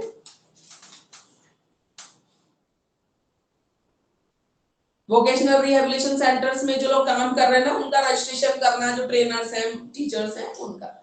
ठीक है, national institute and apex institute में डिसेबिलिटी जो वो है उसको रिकॉग्निशन देना, बाकी सब चीजें करना। Ministry of social justice and empowerment के अंदर, ठीक है, जो लोग काम कर रहे हैं उनका रजिस्ट्रेशन करना, बाकी सब चीजें। और professionals who can apply for RCI accreditation, ठीक है। अब ऐसे कौन कौन से प्रोफेशनल्स हैं जिनको ये रिकॉग्निशन देता है इसमें काम करने के लिए, ठीक है, पैसे भी अच्छे होते हैं इनके। तो ये होते हैं प्रोस्थेटिस्ट, ऑर्थोडिस्ट, जो ऑर्थोपेडिक डॉक्टर्स होते हैं जैसे जिनकी बोन और वगैरह की दिक्कत होती है ना, ठीक है, वो कर सकते हैं। ऑडियोलॉजिस्ट, स्पीच थेरेपिस्ट कर सकते हैं, ठीक है। क्लिनिकल साइकोलॉजिस्ट कर सकते हैं। रिहैबिलिटेशन काउंसलर्स हो सकते हैं, क्योंकि लो सैलरी होता है, काउंसलिंग की बहुत नीड होती है। Administrators, rehabilitation workshop managers, manage करने के लिए तो कोई ना कोई चाहिए कि वर्कशॉप ऑर्गेनाइज कर रहे हैं, तो रिहैबिलिटेशन साइकोलॉजिस्ट होते हैं, सोशल वर्कर्स होते हैं, rehabilitation practitioners in mental retardation होते हैं, स्पीच पैथोलॉजिस्ट होते हैं, स्पेशल टीचर्स होते हैं for educating and training the handicapped, उनके लिए वोकेशनल काउंसलर्स होते हैं जो बताते हैं कि लोग क्या क्या काम कर सकते हैं, ठीक है, कहाँ कहाँ जा सकते हैं जॉब के लिए। एम्प्लॉयमेंट ऑफिसर्स होते हैं, प्लेसमेंट ऑफिसर्स भी होते हैं। मल्टीपर्पज रिहैबिलिटेशन थेरेपिस्ट होते हैं, टेक्नीशियंस होते हैं, ओरिएंटेशन एंड मोबिलिटी स्पेशलिस्ट भी होते हैं। कम्युनिटी बेस्ड रिहैबिलिटेशन प्रोफेशनल्स होते हैं, hearing and year mould technicians भी होते हैं, रिहैबिलिटेशन इंजीनियर्स एंड टेक्नीशियंस भी होते हैं, ठीक है। तो रिहैबिलिटेशन काउंसिल ऑफ इंडिया।